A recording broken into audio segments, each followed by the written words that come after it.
your application seems quite satisfactory, Mrs. Carmichael. Oh, thank you. But I must warn you that most secretaries find the record business a little hectic. Oh, not me. The hecticer, the better. Then you think you can function in our mad world? Oh, yes. You do take shorthand. How short? How's that? Well, you see, I have my own shorthand. It's not as short as shorthand, but it's shorter than longhand. It's about medium. Well, that's encouraging. Yeah, well, I get shorter as I go along. You want to take a chance on me? Yes, I certainly will. Oh, thank you. Thank you. When do I start? Right now. Right now? Oh, well, I didn't expect to start today, but... Well, you just make yourself comfortable. Well, thank you. Take your time. Now, are you ready? Yes, sir. Gentlemen.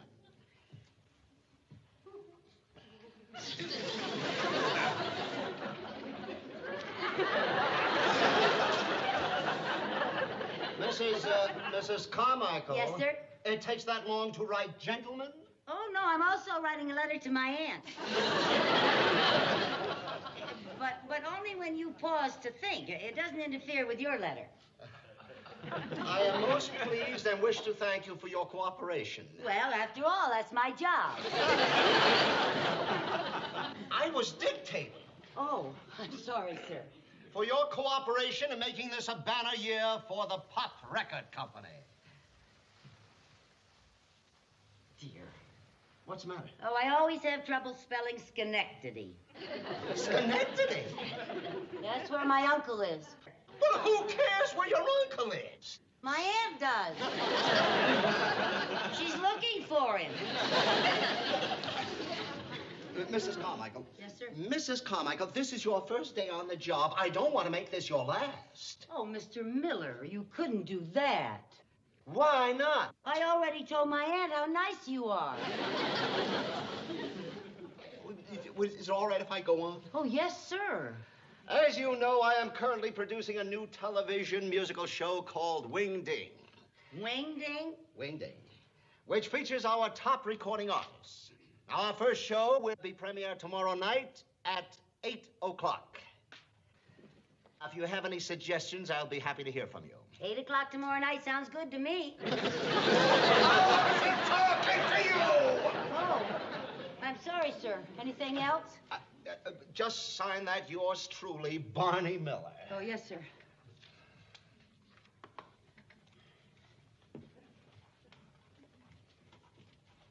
Oh, Mr. Miller, this closing, yours truly, Barney Miller, is that with 2 L's? M-I-L-L-E-R. I meant in truly. 1 L. Oh, I've got an extra L in it. So change it. Yeah, when I type it, I'll get the L out.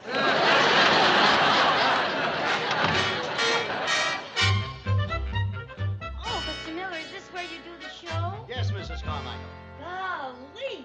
I never thought I'd have a job where I'd get paid for watching a show. Well, this is just a dress rehearsal. Well, I think that's the most exciting part. You know, I'll bet that the people who watch television just haven't any idea what we go through to put a show on. Look, isn't this thrilling? All the colored lights and the scenery and the wires and the people and... When you've been around it all your life, you don't even notice those things. Yeah. What were you saying, Mr. Miller? Nothing. Oh, there's our MC. Hi, Foster. Hi, Mr. Miller. Everything under control? All set. We're just going into dress rehearsal. Oh, I'd like you to meet my secretary, Mrs. Carmichael. Hi. How do you do? Oh, Mr. Miller, we need a copy of our theme song for the music department. We need to get clearance on it. Well, my secretary will take it down. Yes, sir. Fine. Okay, places, everybody, for dress rehearsal. Bring the curtain down. Did you bring your shorthand book? I got it right here. Now, when the song starts, you take the lyrics down word for word. Yes, sir. Music.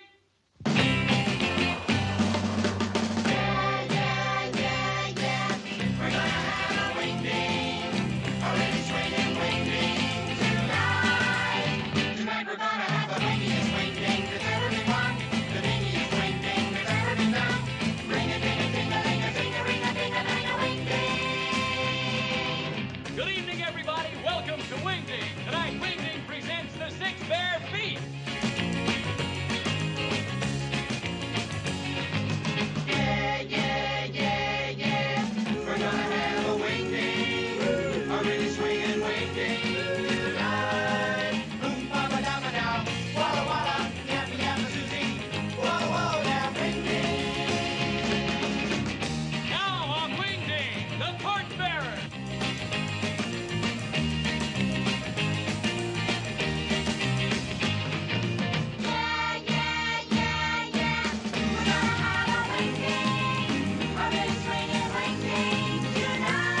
find us packing a gun like 007. Gonna send these other groups to rock and roll heaven. Wing ding, we'll bling and we'll ding and we'll swing and we'll sing and we'll ring a ding ding and go ting-a-ling-a-ling. Swing, sing, ring, ting, body, body, ding, ding, wing ding.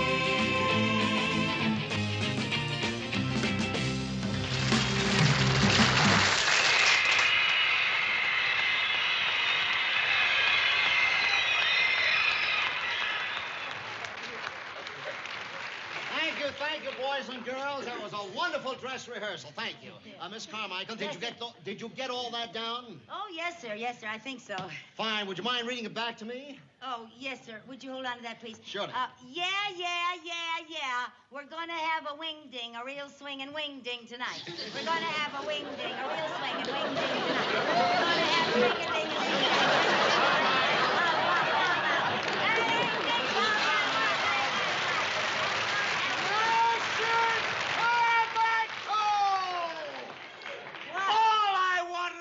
Did you get it all down? Well, yes, sir, all but one thing. What's that? What is the title?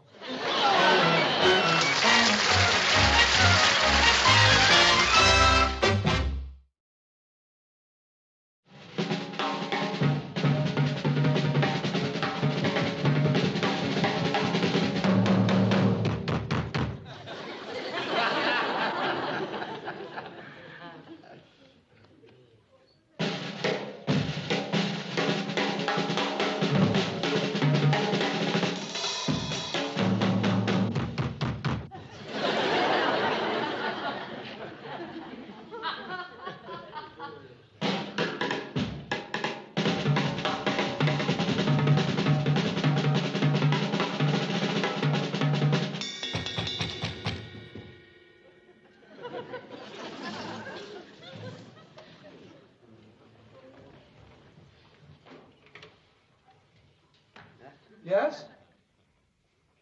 I'm Mrs. Carmichael. I live next door. Oh, was that you pounding? Well, I'm sorry. Oh, I'm not. You got a good beat. Well, thank you very much, but what I'd like is a good night's sleep. Oh, can't you sleep either? Well, I can't sleep with all that drumming. Oh, gee, I'm so sorry. I didn't even think. Look, I'm making some hot chocolate. Could I offer you a cup? Well, that's very nice of you. Oh, not at all. Please come in. You'll kind of have to forgive the looks of this apartment. You know how musicians are. Yeah.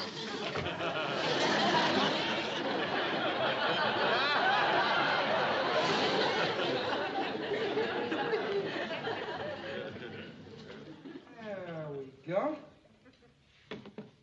Here you are. Thank you. Welcome. Being a musician must be a very interesting profession.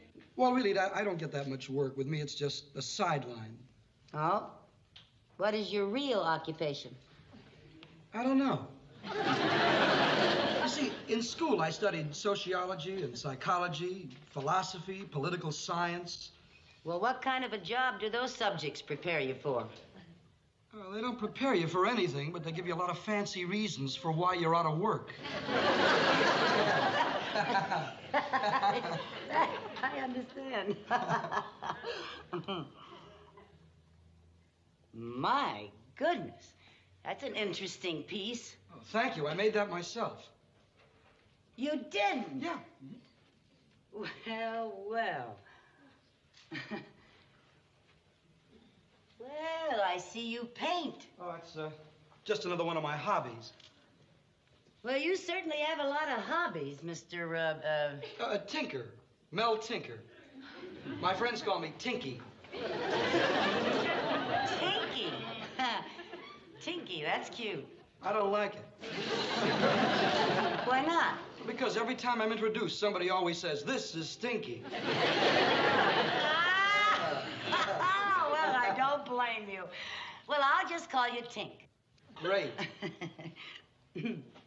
Oh, do you play this? Yeah. Say, would you like to hear a brand new song I just wrote? You write songs, too? Uh-huh. Well, I'd love to hear one of your songs. Great. Make yourself comfortable. Thank you.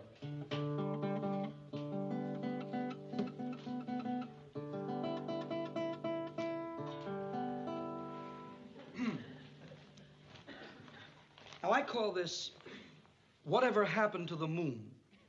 That's a nice title. It goes like this. Whatever happened to the moon? Whatever happened to the moon? It used to make hearts beat with palpitations, but now it's just a subject for scientific calculations. The man in the moon is very shy since those scientists started to pry. So now if you should meet a pretty girl and chance to date her, and if later you should start to spoon, don't bother looking up, 'cause all you'll see is just a crater. And that is why I sing this tune. What, oh what, oh what, oh what, oh whatever happened to the moon?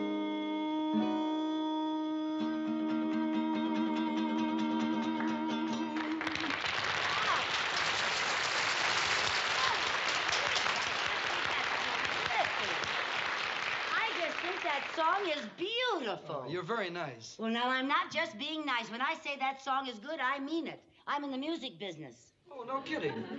You a singer? Oh, thank you. No. I'm a private secretary for Barney Miller, president of the Pop Record Company. Barney Miller? Hey, he's the biggest. That's right. How long you been in the music business? All day. And just think, on my very first day, I discovered a hit song. What? Yes, sir. You've got a big hit on your hands. I'm going to take you right down there to see Mr. Miller tomorrow morning. You see, when I bring your song to Mr. Miller, he's going to find out that he not only hired a secretary, but a talent scout as well. I can't believe this. Oh, now, don't you worry about a thing. You go right on with whatever you were doing. Don't let me disturb you. I'll see you first thing in the morning. Oh, this is exciting.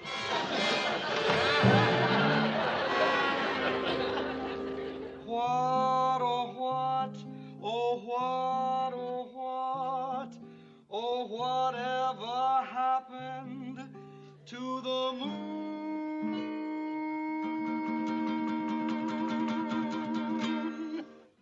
How about that, Mr. Miller? Didn't I find you a great song?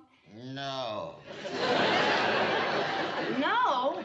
Mrs. Carmichael, I hired you because I needed a secretary, not a talent scout. Now, look here, the melody was okay, but what the song says is all wrong for today's market. Oh, what's wrong with it? That moon and spoon jazz. The kids today go for real tear-jerkers. You gotta make them miserable to make them happy. Oh, well, maybe if Mr. Tinker came up with a new lyric. Mrs. Carmichael, I have a plane to catch. Would you excuse me, please? Mr. Miller, I want to thank you for listening to my song. Good luck, kid. Mrs. Carmichael. Yes, sir. Remember, if anything important should come up, I'll be in San Francisco. Yes, sir. I'll be with the sponsor, Mr. Thornton. Yes, sir. We'll be watching the Wing Ding show from his house. Yes, sir, I know, sir.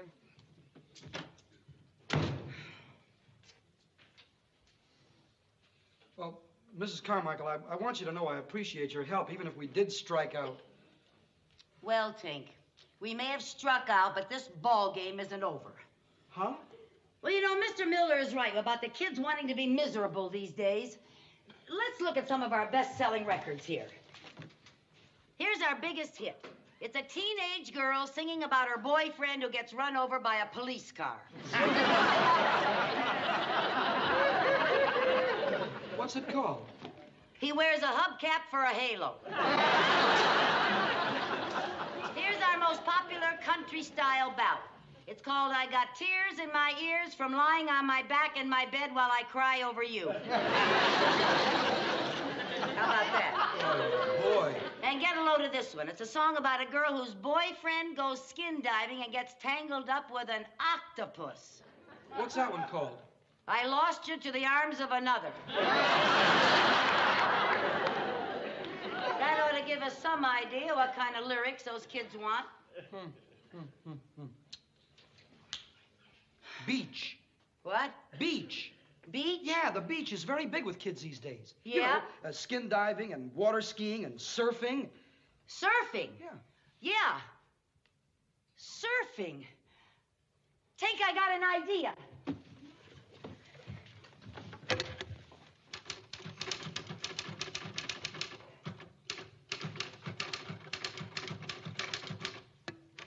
How's that for a title? Hey, that ought to really tear their hearts out. You like it? Well, you've got a wild knack for knowing what those kids are going to dig. Well, that comes from experience. You see, I may not look it, but I was a teenager for 7 whole years. Pardon me? Hello? Pop Record Company, yes? No, Mr. Miller cannot be reached right now. He's on his way to Sacramento. San Francisco. Oh, he's going to San Francisco. Yes, he's going to see Mr. Stanton. No, Mr. Thornton. He's visiting Mr. Thornton up there. Yes, this is his secretary. Oh, yes, sir. Yes, sir, I'm very familiar with the talent list. Oh, I'm sure I can handle it for you, sir. Don't you worry. Goodbye. Anything wrong? Well, that was the director of the Wingding show. They need a replacement for an act that can't make it. What happened? One of the 6 bare feet dropped a saxophone on his toe. Find this talent list. Showbiz. Let's see now. Where's everybody working? Heartaches are working in Vegas. Weeping Willows are in Miami. The 4 Sob Sisters are in Fresno. Cry Babies are working in Oakland. Gee, haven't you got any acts here in town? Tink. I got just the act for 'em. The Tear Ducks.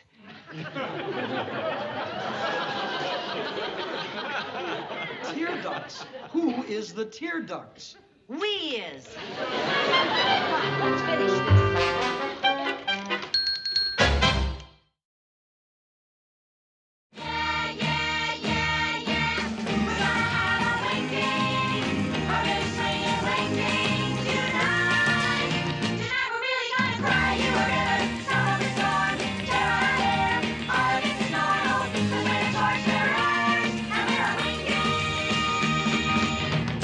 Now a group that'll do away with the Beatles, the DDT.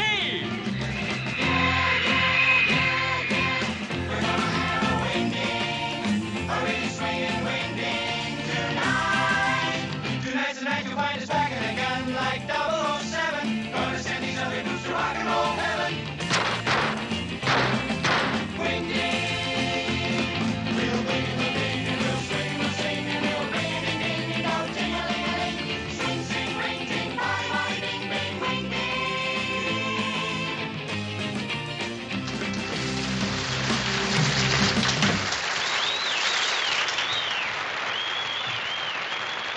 Now, folks, Wingding presents with their own new ballad, the Tear Ducks.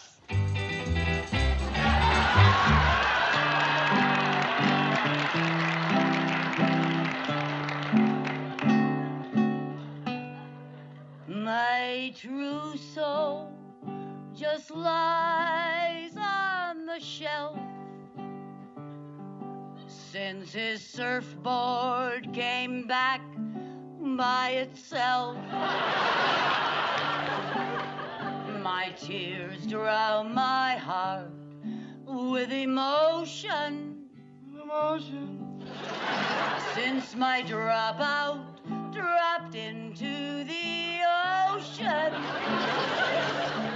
He said that I bugged him when I'd say things to him like don't learn to surf till you learn how to swim. Yesterday was the day we were to wed. I went to the church, he went surfing instead. Now my trousseau just lies on the shelf. On the shelf. Since his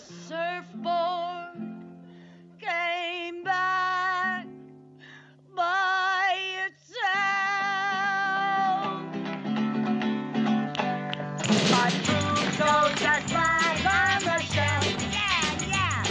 The surfboard came back by itself. Heart beats out my heart with emotion. Oh, since I dropped into the ocean. Yeah! He said that I bugged him when I say things to him. Like don't learn to surf till you learn how to swim. Yesterday was the day we were to wed. I went to the church, he went surfing instead.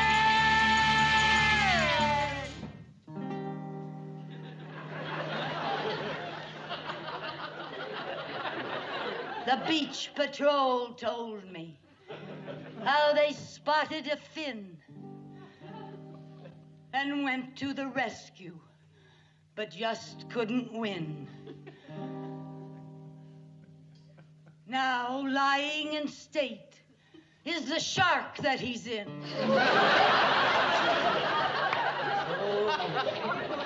So my trousseau just lies on the shelf.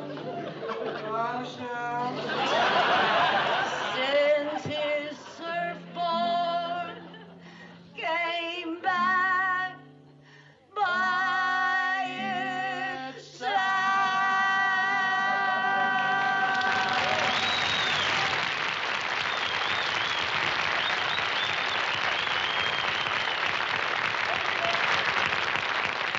Barney Miller, the president of the Pop Record Company, just phoned from San Francisco. He's getting a record out right away on that great new ballad we just heard from the Teardrop. We're gonna have a wing-ding, a really swinging wing-ding tonight. Tonight we're gonna have the wingiest wing-ding that's ever been won, the dingiest wing-ding that's ever been done. Ring-a-ding-a-ling-a-ding-a-ling-a-ding, have a wing-ding.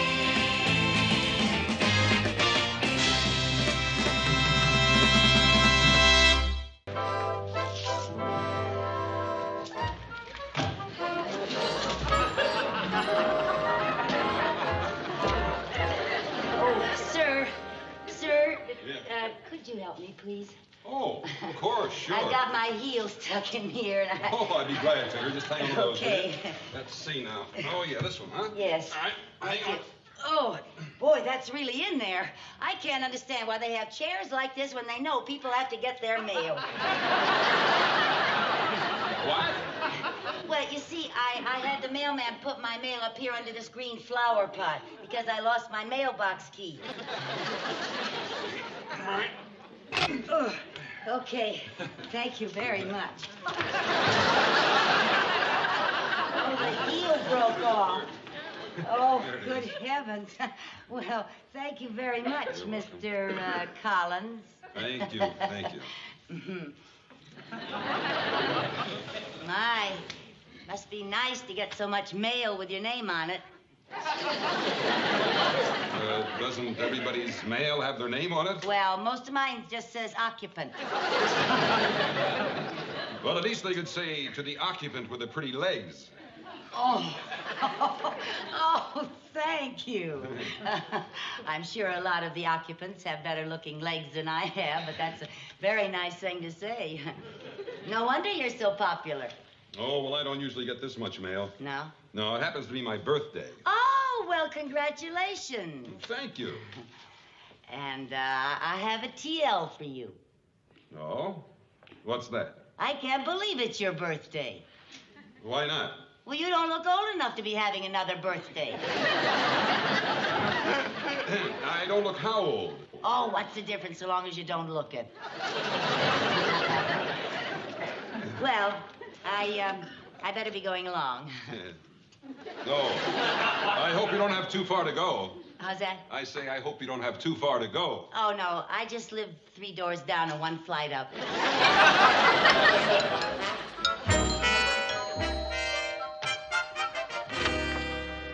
Mrs. Carmichael? Yes?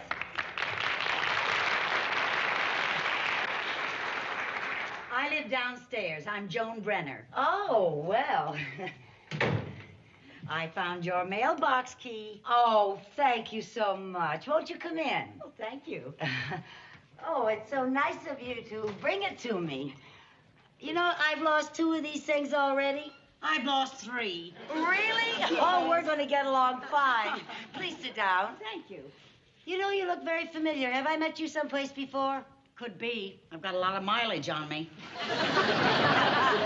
Well, you certainly look familiar.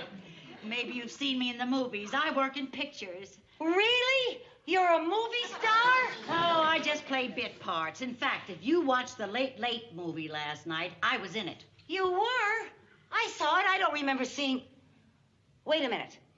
Wait a minute. Do like this. Like this? Yeah. Now hold it. Yeah. Yeah, now I recognize you. You do? Yeah. You see, there's something matter with my picture tube, and everybody comes out lopsided. Oh, you were just great in that movie. Oh, wait till I write my friends back east to tell them that I know someone who works in pictures. I'd hate to tell you how long ago I made that picture. Oh, you couldn't have been around so very long. I saw Phil Harris take his first drink.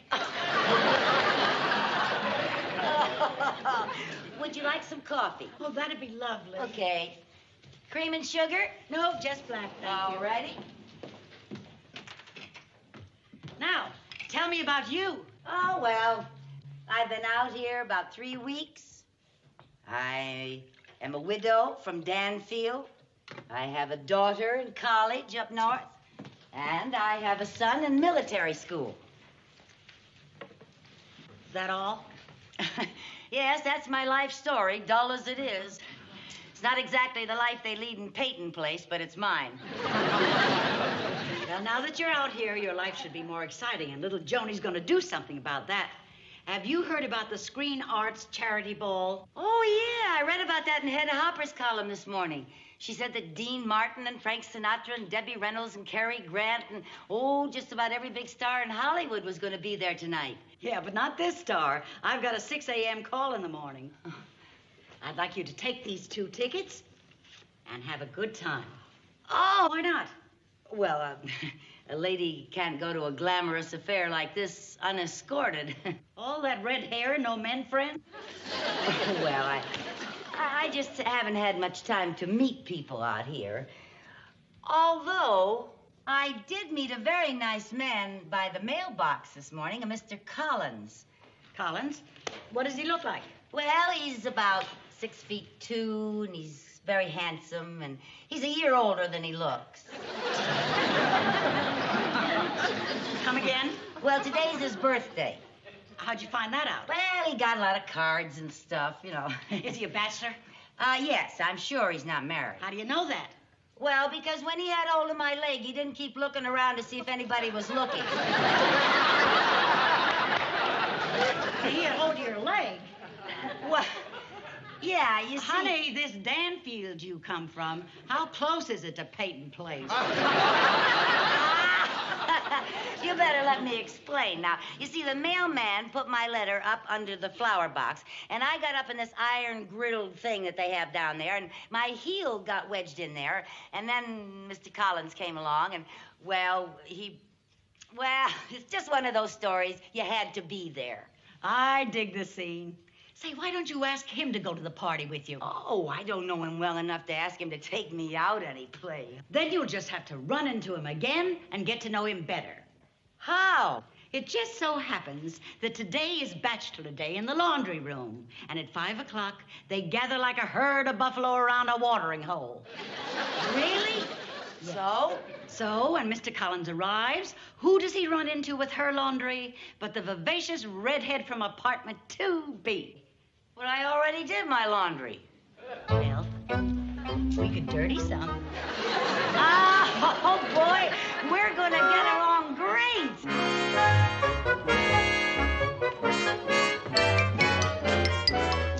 Is this the watering hole? Yep, and that's the herd. Hiya, fellas. Hi, Johnny. I don't see Mr. Collins around. Oh, don't worry, he'll be here. Gee, I feel kind of funny about this, Joan. I feel like a bee-girl in the laundry. Don't be silly. Well, I guess it is respectable. Sneaky, but respectable. Remember, I have everything in this bag to help you. There's nothing like a woman's touch. Sew on his missing button. Suppose he doesn't have a button missing. I'm ready for that, too. Oh, talk about being prepared. You must have had Boy Scout training. I've been scouting boys for years. You know, one thing bothers me. He knows my name is Mrs. Carmichael. He might think I'm still married. Oh, don't worry. I'll tell him you're a widow. I'll just slip it into the conversation. Oh, all right. You'll do it very casually. Of course. Okay. Hiya, Brad. Hello, fellow members of the Rabbit Tub and Scrub Club. Oh, play the deuce, Bill. Play the deuce. Hi, I'm Joan Brenner, and you must be the Mr. Collins that just moved in here. Yes, I am. How do you do? How do you do? I've got a girlfriend who just moved in here, too. Oh? Mr. Collins, meet the widow Carmichael.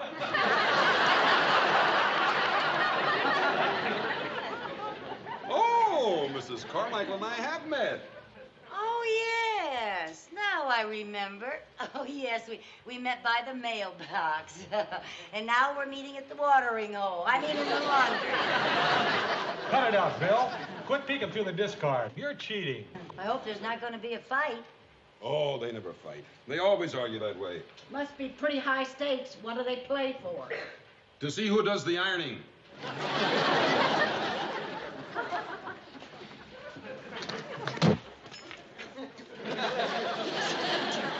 Oh.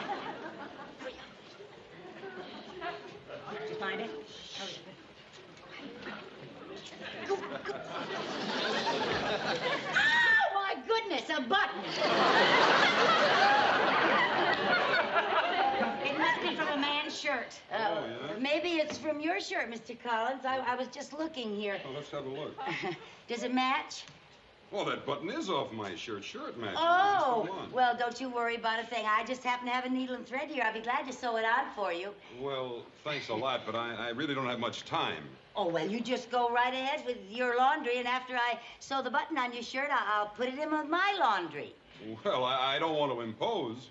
Oh, that's all right. I don't mind your laundry and my laundry going around together. Well, I'd be very obliged. Oh, well, it's my pleasure. Thank you.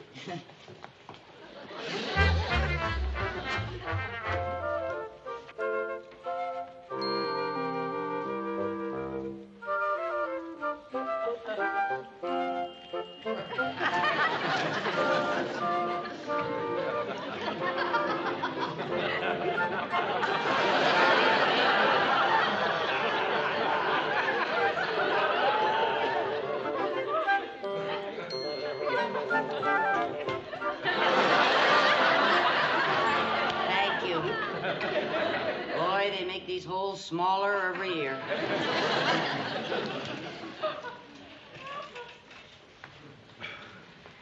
Mrs. Carmichael, Yes? I don't know how to thank you. Oh, that's all right. Just consider it a birthday present. And a very useful one. Yes. Oh, it's your birthday.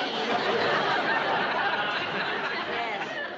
My, it must be lonely being away from home on your birthday. Well, I was never very sentimental about birthdays. I am. You're like my mother. I am. No, I mean about birthdays. Oh.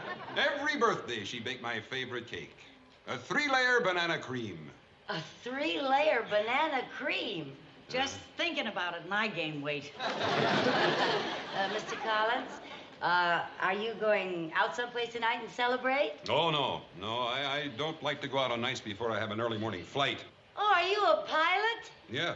Oh, he's a pilot. Yeah, I've got to get out to the airport and check on my flight plan for tomorrow. That's why I'm in a hurry to get this laundry done. Oh, well, Mr. Collins, you just go right ahead. I'll be very happy to take care of your laundry for you.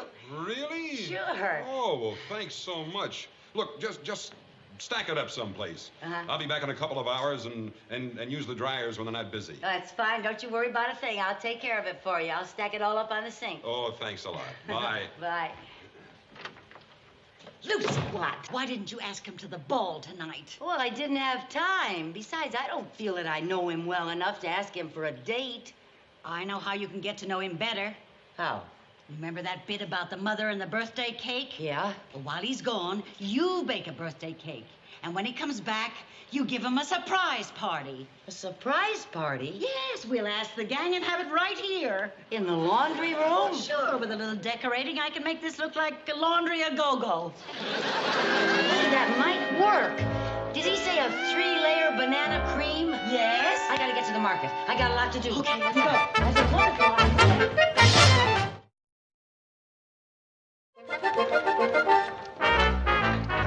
Gee, these California markets are attractive. Never mind that. Let's get the shopping done. Give me half the list. Okay.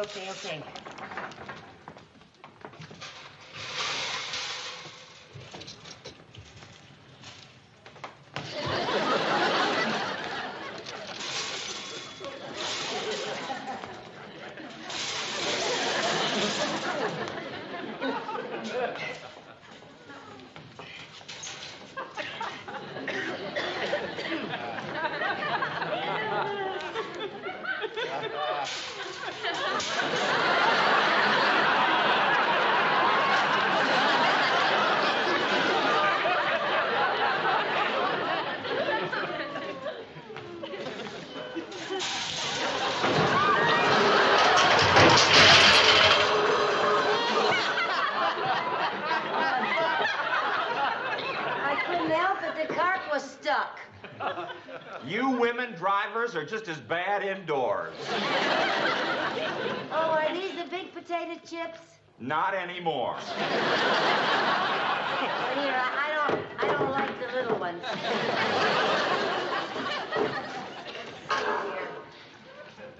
Here. 2 pounds of bananas. Oh, here they are. 2. Nice.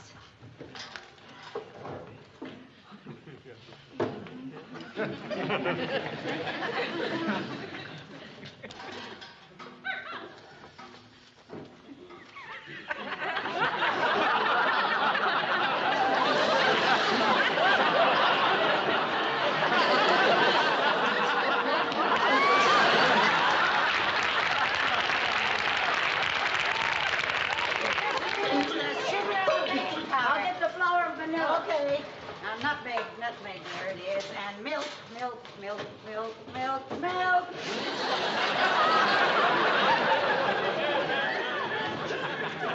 got the flour and the vanilla. I'll get the cream and butter. All right, I have to get the little birthday candles.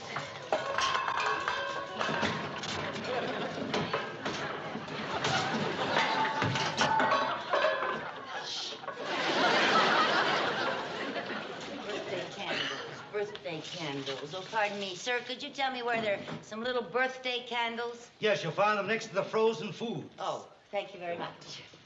Certainly have a nice month. You again.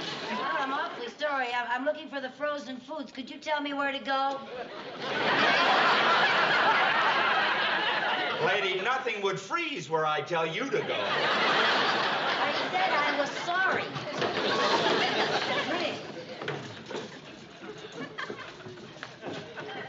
Get the cream and the butter. All right, where do we go now? Let's go over there. Okay.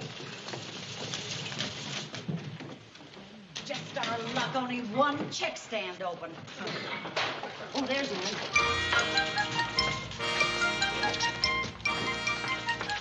Oh, I'll have to go back and get this check okayed. Excuse me.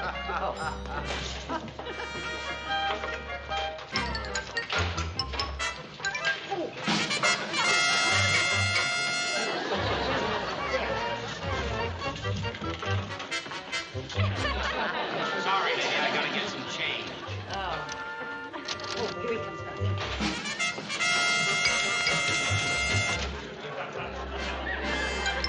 There you are. Thank you. My card!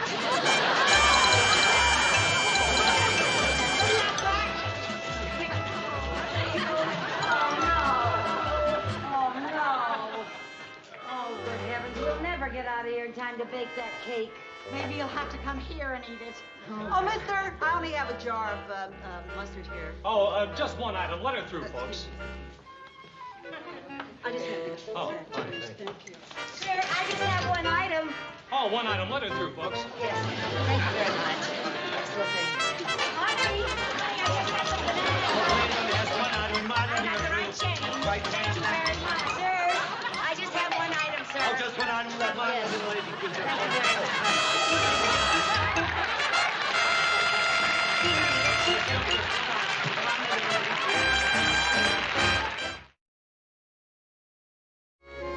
Hey, fellas, get a load of this cake. Wow.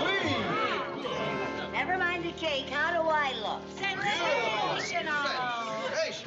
Rita Hayworth once wore this dress in a movie. Rita Hayworth? Yeah, didn't she, Joe? Yes, she gave it to me when I was a size 10. What's she all done up for? She's going to the ball later on tonight. Hey, he just drove up. Oh! Hide, everybody! I gotta hide the cake.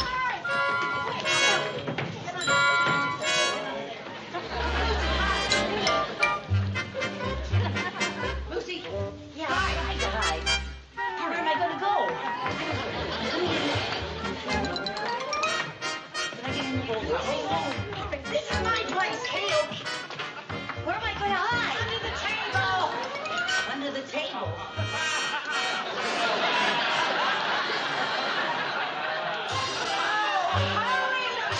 I don't think Rita Hayworth ever tried to hide under a table in this dress.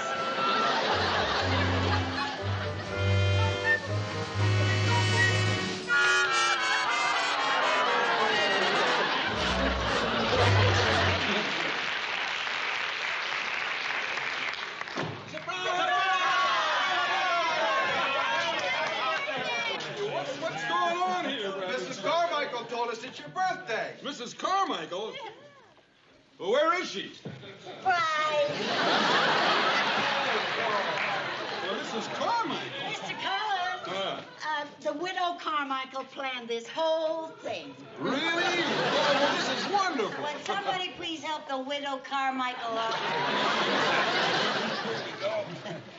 Oh, thank you very much.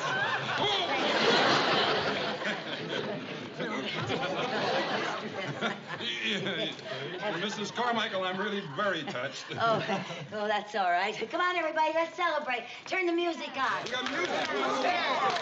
Party go. Isn't that great? I'm glad that I don't know it. I don't really know how to do it. It's all here. I can do it.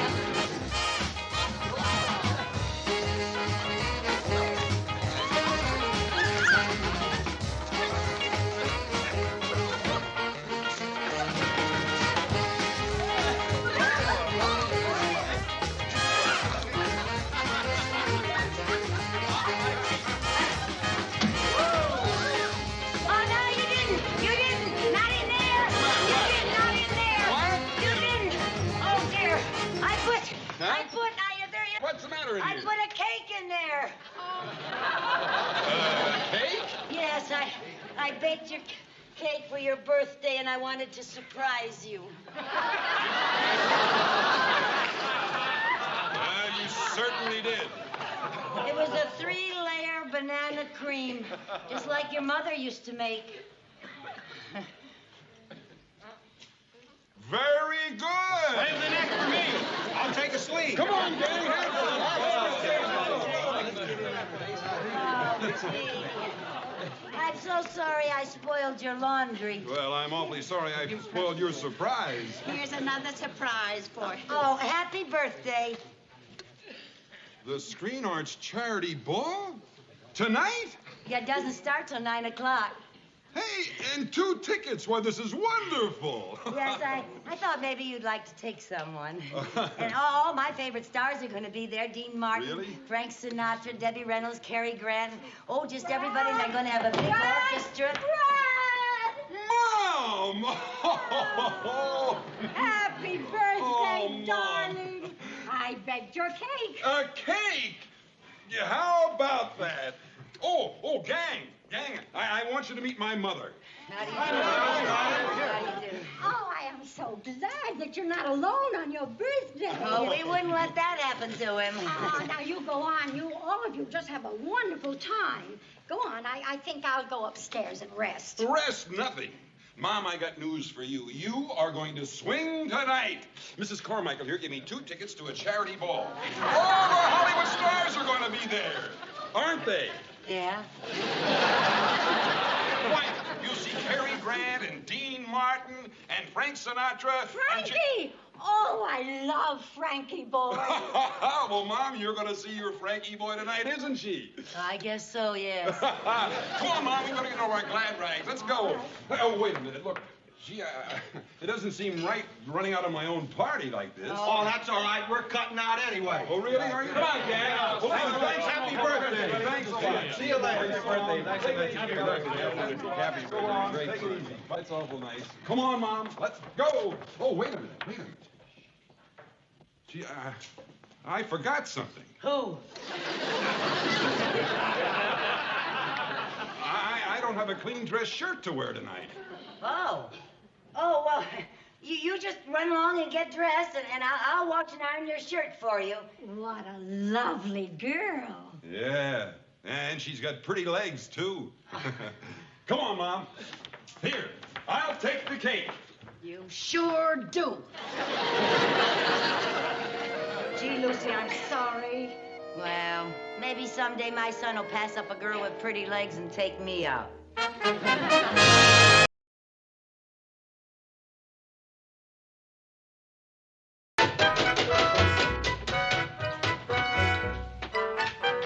Lucy!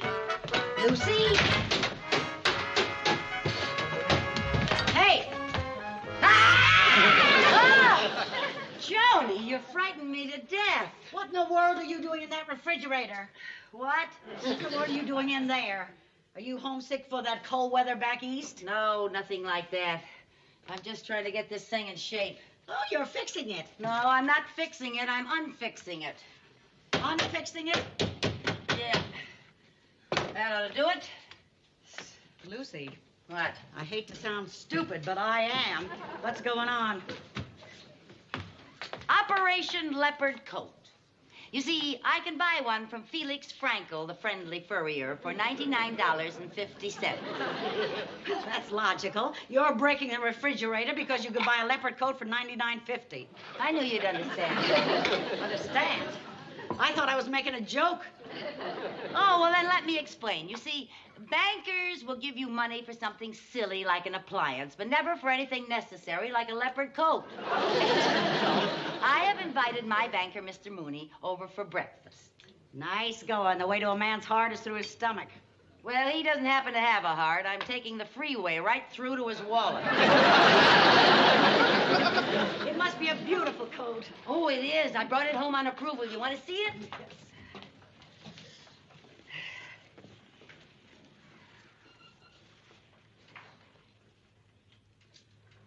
Oh, it's stunning. How does it feel? Slinky. I feel like a leopard. Mrs. Carmichael. Uh-oh, there's my helpless prey. Now, you get the door. I'll put this inside, okay? Hello. Hello.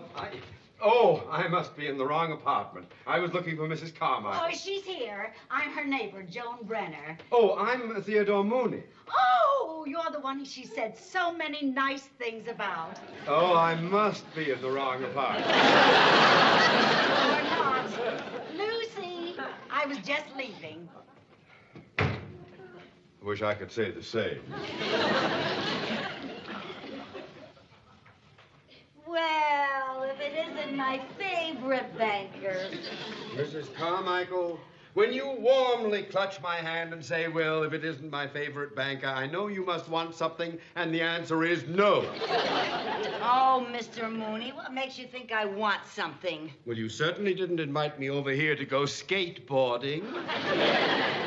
Now, come on. I just thought we could have a nice friendly breakfast together. Oh. Besides, I'd like to talk about our old hometown, Danfield. Danfield? Yes. You're homesick. You're going back. When are you leaving? Tomorrow? Tonight? How about this afternoon? Why don't we have coffee in the cab on the way to the airport? I'll get the tickets. I'll help you pack. Mr. Mooney, I do not want to leave here. I love it here. Oh, you do. Now, would you mind getting the orange juice? It's in the refrigerator.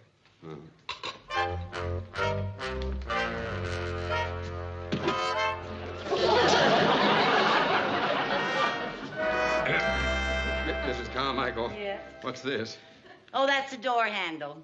Pay no attention to it. Get the orange juice, please. Mrs. Carmichael, without the handle, it's impossible to open the door. Just jiggle it a little, it'll open. I beg your pardon? Just jiggle it a little, it'll open.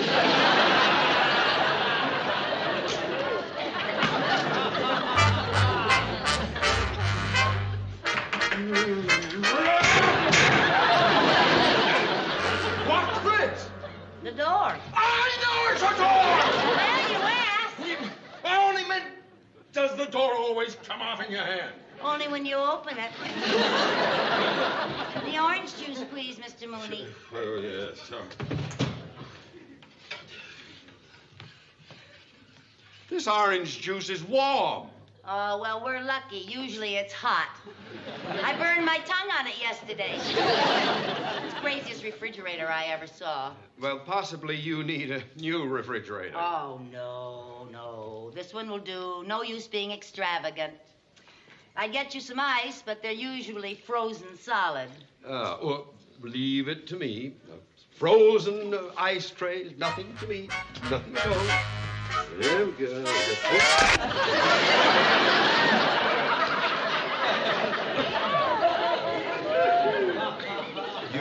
You said the ice was frozen solid? Sure melts fast, doesn't it? Maybe I do have to get a new refrigerator. I'll start saving. I'll cut down on luxuries. Oh, what luxuries do you intend to cut out? Oh, useless things like bread, eggs, milk. No. There's no need for that, Mrs. Carmichael. When you need something practical, I'm only too happy to advance the money for it. No, I can wait. No, nonsense. That refrigerator's a mess. So am I. A soggy mess. Well, I'll get you some towels, Mr. Moore. I can do it myself, thank you very much. And when I've dried off, I'll come back and give you the money for a refrigerator. Oh. Mrs. Carmichael? Yes? How much do you think a refrigerator would cost? Oh, well, they have some lovely ones for approximately $99.50. $99.50? That Yes. sounds reasonable enough. Yeah.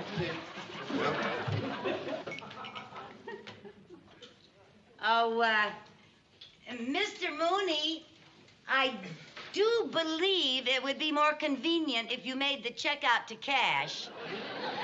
Mr. Mooney.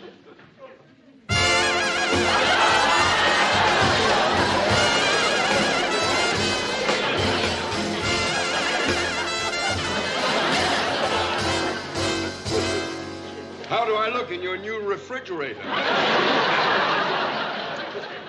Madam, kindly notice the automatic defrosting, the vegetable crisper, and all for only $99.50. What a coincidence that fur coats and refrigerators cost exactly the same price. Mr. Mooney, I really need that coat. The coat I had back east is too warm for this climate. Wear it and buy yourself a small, inexpensive fan. Please, Mr. Mooney. That coat looks stunning on me. Why, it even looks good on you. One final word. If you want $99.50 for some foolish extravagance, you go out and earn it. Well, now, it just so happens that I was going to apply for a job today. Oh, really? Yes. I'll read you the ad. Wanted, female lemon picker. Must have transportation to Oxnard, also leopard coat. Mrs. Carmichael, your sly little scheme will not work. But, Mr. Mooney, I want this coat so badly. I've just got to have it. I've never wanted anything more in my whole life. Oh, please, Mr. Mooney, I'll scrimp and I'll save, I'll cut down, I'll do anything you say. But I just got to have it, Mr. Mooney, please. I got to have it, I got to have it.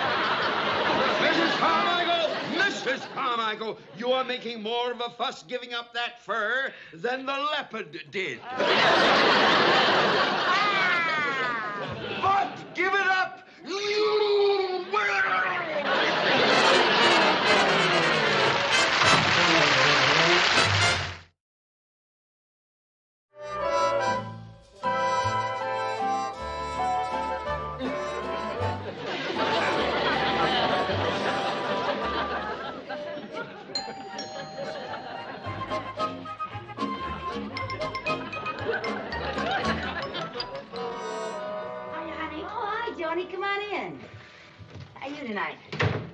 Oh, you going out? No, honey, just doing the dishes. That leopard coat? I thought you had to take it back. I'm going to take it back tomorrow. Tonight, I'm going to sleep in it. Lucy, will you do me a favor? Sure, what? I've got a date with Chuck Casey tonight. Do you remember that stunt man I told you about? The big guy? Yes. Oh, yeah. Where are you going? Nowhere. Nowhere. Whenever you go out with a stunt man and one of his pictures on TV, you just sit there and watch him till he gets clobbered. Oh. Only my TV's out of whack. Can we watch it on yours? Oh, sure, honey. Bring him over here. Thank you, Lucy. Chuck, honey.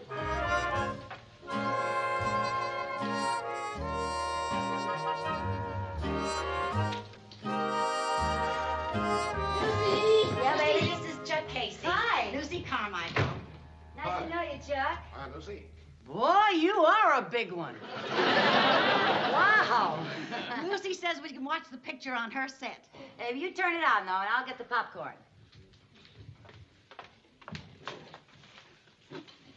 How do you like California, Mrs. Carmichael? Oh, I just love it. Everything's so exciting out here. Where else in the world could I be having a Hollywood premiere right in my own apartment with a famous stuntman and a big Hollywood movie star? Oh, I'm not a star. I just play bits. Well, And most of them are itsy-bitsy bits. The picture's already started. oh, boy, I hope we didn't miss anything. Here, help yourself. Boy, that stagecoach is really traveling. Ooh, look at that tricky bit. And watch this trick shot coming to the pass. Okay. Look at Oh, I'm sorry. I just wanted to warn you. It's all right, Lucy. They would have gotten him anyway. Oh, Hey, now watch the dead man's fall I do from the top of the stagecoach. a dead man's fall? Ah! Oh, Chuck, you never died better. Well, thanks a lot, Lucy. But the picture isn't finished yet. Are we going to see the rest of it? Oh, we only watch Chuck's pictures till he's knocked off. Oh, well, boy, you were terrific. Don't you ever get hurt? Oh, a stuntman can't afford to get hurt. It's the way we make our living. But that fall from that coach, that looked real dangerous. It was all planned out ahead of time. Really? Yeah, I'll show you. Here. Now, I'm on a stagecoach. Yeah? And I'm riding shotgun. Yeah. We're heading down the trail. Uh-huh. All of a sudden, I get shot. Oh. That's a D4. A D4? A dead man's fall. He's done so many of them, the Undertaker's voted him Man of the Year. Don't you ever get hurt in those vicious fight scenes? No, when you get a bop in the jaw, you go into a J11. A J11, what's that? That's a stumble, bum, stumble. Go on, show her, honey. Boy, my lamp! Bruce, What? do you know what you just did? What did I did? A perfect H12. I did an H12? What's an H12? A roll over the table. Really? I'm doing one in the picture tomorrow. Yes, he's going to get $100 for it. $100? Yeah. Wow. I wish I could have $100 for every H12 I've done in my life. I could buy 2 live leopards and raise my own coat. Well, I have an early call. I'll see you in the set in the morning, Joe. Oh, honey, aren't you going to give me a good night kiss? Oh, there it goes, there it goes. Oh, my sacroiliac. Oh, don't worry, we'll find it. It's got to be around here somewhere. Lucy, it's his back. Oh, his back. Is there anything I can do for you? Well, you can call casting and have them get another stuntman. I'll never do an H12 in the morning. Oh, gee, I'm sorry, Chuck. You sure there isn't anything we can do for you tonight? You take care. I'm so sorry. Night. Oh, gee, it's a shame he's going to lose all that work. I've got to call casting right away. Oh, dear. Gee, I wish I could do an H12. I could sure use that $100. Yeah, me too. You can, Lucy. I can what? Do an H12. Oh, now, wait a minute. That $100 to pay for that coat. Oh, but I couldn't. Sure you can. Now, don't worry. All you do is get on the set, dressed for the part. I'll be on that set tomorrow. You have nothing to worry about. You're going to be on the set tomorrow? Yes? And all I have to do is a roll over the table? That's all? And I get $100 for it? $100? Gee, maybe I could. Sure you could. Okay, I will. Good. Oh, boy.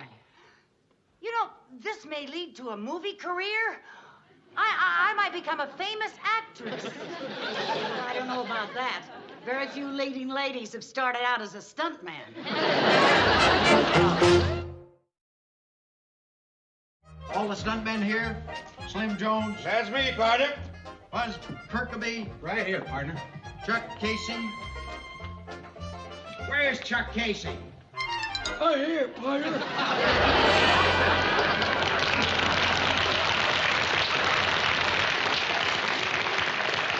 Wait a minute, you're not Chuck Casey. I'm a friend of his.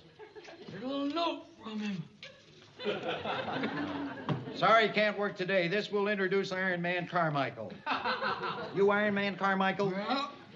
Best H-12 man in the business, love Chuck. Love Chuck? I guess in that regard.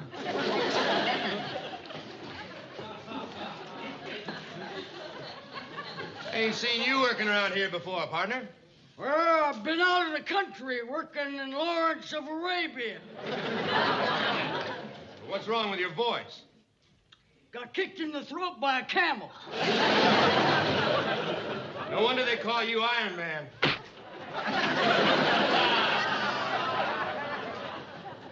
Now, look. The director's gonna want you guys to roll your own in this scene. Let's see you do it.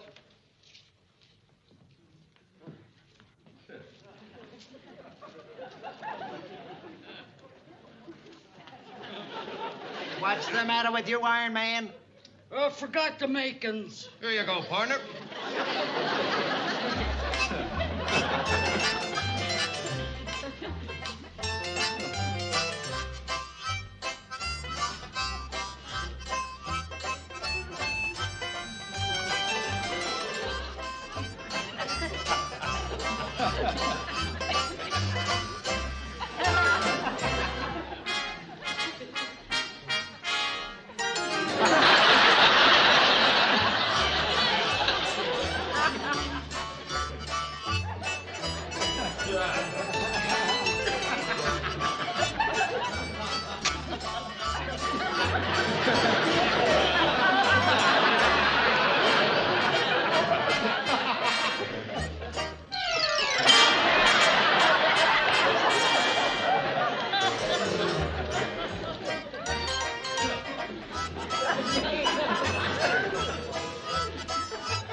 Smoking's for sissies. I think I'll take a chalk.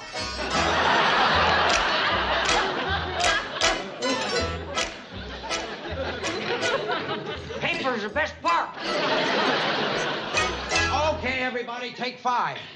You better go out and practice, Iron Man. And get rid of those chaps. This is a fight, not a Halloween party. Go on! Oh, you sign that? Oh, sure. Thank you. Oh, Mr. Mooney, so nice of you to come to the studio. You know, when I'm directing a picture, it's very difficult for me to get away. I hope it was no inconvenience to you. Don't you worry about it, Mr. Wilson. The motto of our bank is, if it's a convenience for our customers, it's no inconvenience for us. Now, your loan has been approved. All I need is your signature on the escrow papers. Oh, they're already signed. They're in my office. Oh, well, I'll get them then. You know, Mr. Wilson, this is quite exciting for me. I've never been inside a motion picture studio before. Oh, well, we'll be shooting a saloon brawl with some stuntmen in a few minutes. Oh, why don't you come back and watch it? Well, I can't think of anything more delightful. Unless, of course, you were going to do a bathtub scene with a pretty girl. You're not. All right, all you stuntmen on the set, please. All the extras. Come on, all the atmosphere. Let's go. We got a picture to shoot.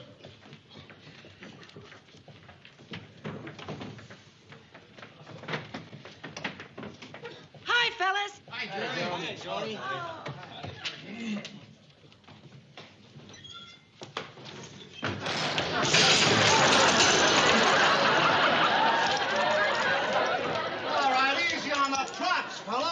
but we haven't even started yet.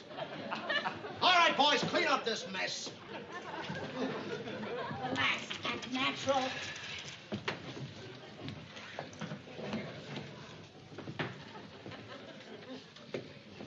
Pull it in there, fella. Fresh. All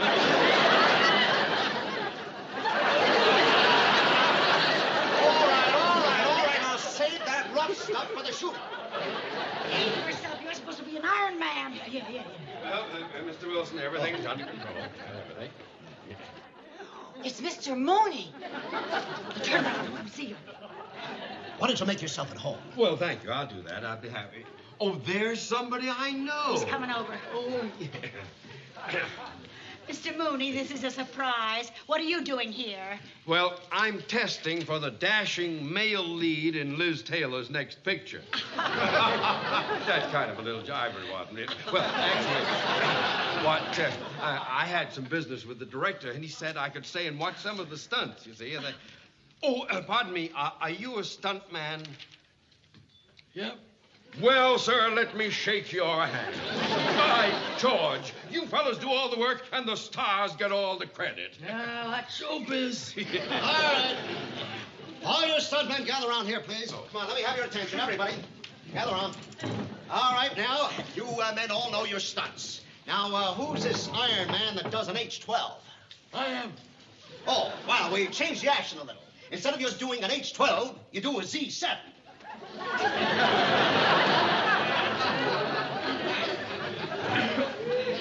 What's a Z7? It's a swing from a chandelier. Swing from a chandelier? Oh, boy, forget it. Do you want that fur coat? I'll swing. All right, now, you fellas, I want you to make this brawl look real. You're all tough hombres. Now, you two fellas, rip off your shirts. Which two? These two here. All right. Now, tell you what, let's do the fight. Now, you two start swinging at each other. Then, Joe, you get involved. Then, Bob, you come in next. Then everybody start swinging. All right, now, places, everybody, and roll 'em. Action!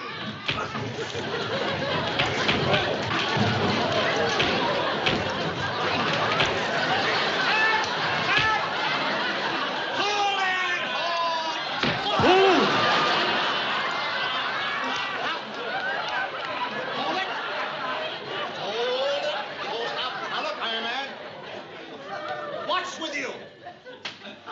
Oh, I had a little trouble with my guns. Well, get 'em up. Get 'em up. I guess I got the drop on the other guys. Oh. Get 'em up. Now, come on, Iron Man. Get with it. All right, now, fellas, pick up the action where you left off. All right, now, roll 'em. Action!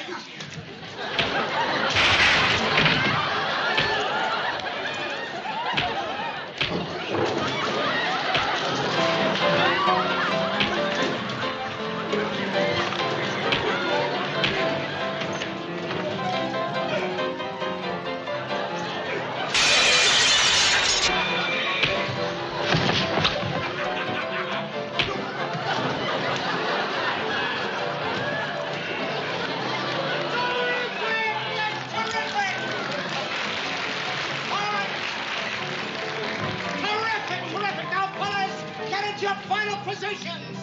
All right, boys, the C7. Get him up by the chandelier. Swing him.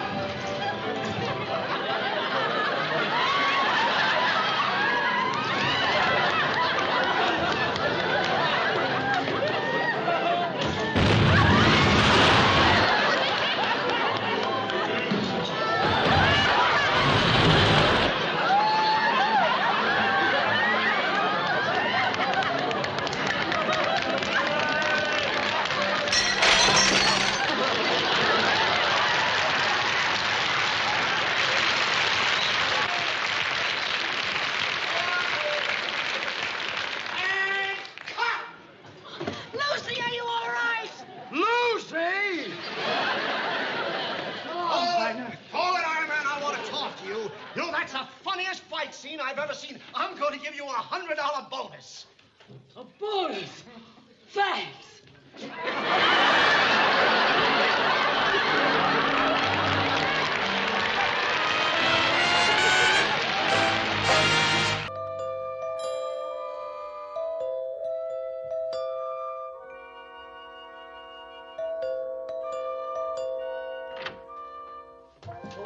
In the morning. Let's see, yeah?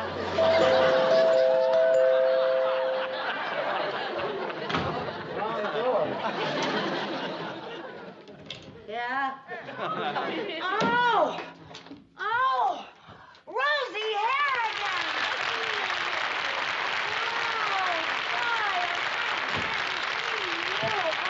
I'm so glad to see you. Oh, what a surprise! Surprise? Didn't you get my letter? No! Well, oh, did I wake you up? Well, I always try to take a little nap about 4 in the morning. 4 in the morning? I completely forgot the change of time. That's all right. Darling, I just flew in from Paris where it's 1 o'clock in the afternoon. Time for love, lunch, and laughter. Oh, well, over here it's time for covers, curlers, and cat naps. Oh, I feel terrible waking you up, and you didn't even know I was coming. Well, that doesn't matter at all. I'm always glad to see you, Countess Framboise. Well, just forget that Countess stuff. Oh? I'm the same old Rosie Harrigan you went to school with. How long are you going to be in California, Well, Rosie? I'm not sure yet, dear. Well, no matter how long it is, you're going to stay right here. Oh, no, Lucy, I couldn't do that, especially if you're not prepared or anything. I'll put on a pot of coffee and I'll be prepared. Oh, no, dear, I couldn't do that. No, Really, I don't couldn't. argue with me or I'll tell all of your royal friends that you used to wear braces on your teeth. Oh, you wouldn't. Yes, I would. Well, I really didn't expect to stay, but if you insist. I insist. Where's your luggage? Oh, bring it in, boys. It's right there. Thank you. Oh, boy, same old Rosie. I remember the last time you flew over, the plane was so loaded with your luggage that nobody could see the movie. That's not true. And you had one suitcase just full of keys for the other suitcases. Oh, that's not true either. Will that be all, ma'am? Yes, please. Un moment, s'il vous plaît. Do you have any money? I'm flat broke. Tenez, s'il vous plaît, venez. Here you are. Help yourself. Oh, thank you. Oh, what charming change. Yes, well, now, here we are. C'est pour vous, et c'est pour vous, et merci bien. Au revoir. Thank you very much. Au revoir. Good night. Good night. Now, Thank you, darling. that's all right. Come on over here and tell me about all the places you've been since I saw you last. Oh, just the usual thing, you know. The French Riviera, Madrid, Rome, Paris, London, Brooklyn. Yeah, to see my mother. Oh, your mother's in Brooklyn. Yes. So what about you? Tell me all about the famous stars you've met in Hollywood. Well, so far I've met Lassie's hairdresser and the man who used to dry off Lloyd Bridges and Liberace's dentist. They're all very interesting Yes, people. they sound very interesting. Well, we'll have fun together just as soon as I finish my business. Oh, are you over here on business? Oh, didn't I tell you, darling? My darling departed husband has left me something beside a title. He left me oil well. How wonderful! You're an oil tycoon. Well, you'll be in with the Rockefellers and the Vanderbilts. No, dear, I'll be in with the Longdons and the Arcaros. Yes. Oh, are they in oil? No, they're in saddles.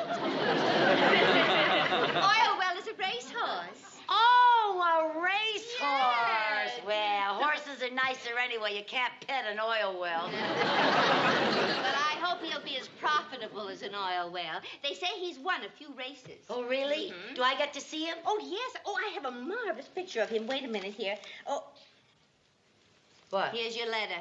My letter? Yeah, the letter I forgot. Oh, well, it's a good thing you forgot. You also forgot the stamp. No, I didn't forget. I told you I was broke. Oh, the same old Rosie. You don't even have a stamp to put on the letter. Where everybody is. Oh, look. Isn't he beautiful? Oh, how dear. Oh, I can't wait to see oil well.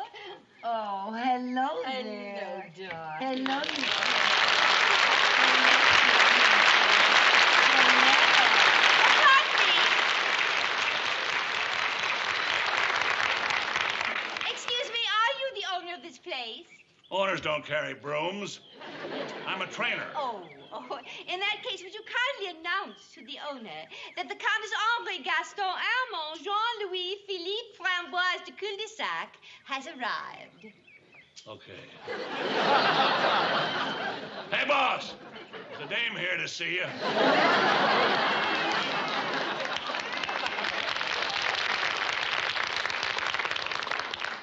You know, he reminds me of someone I used to know.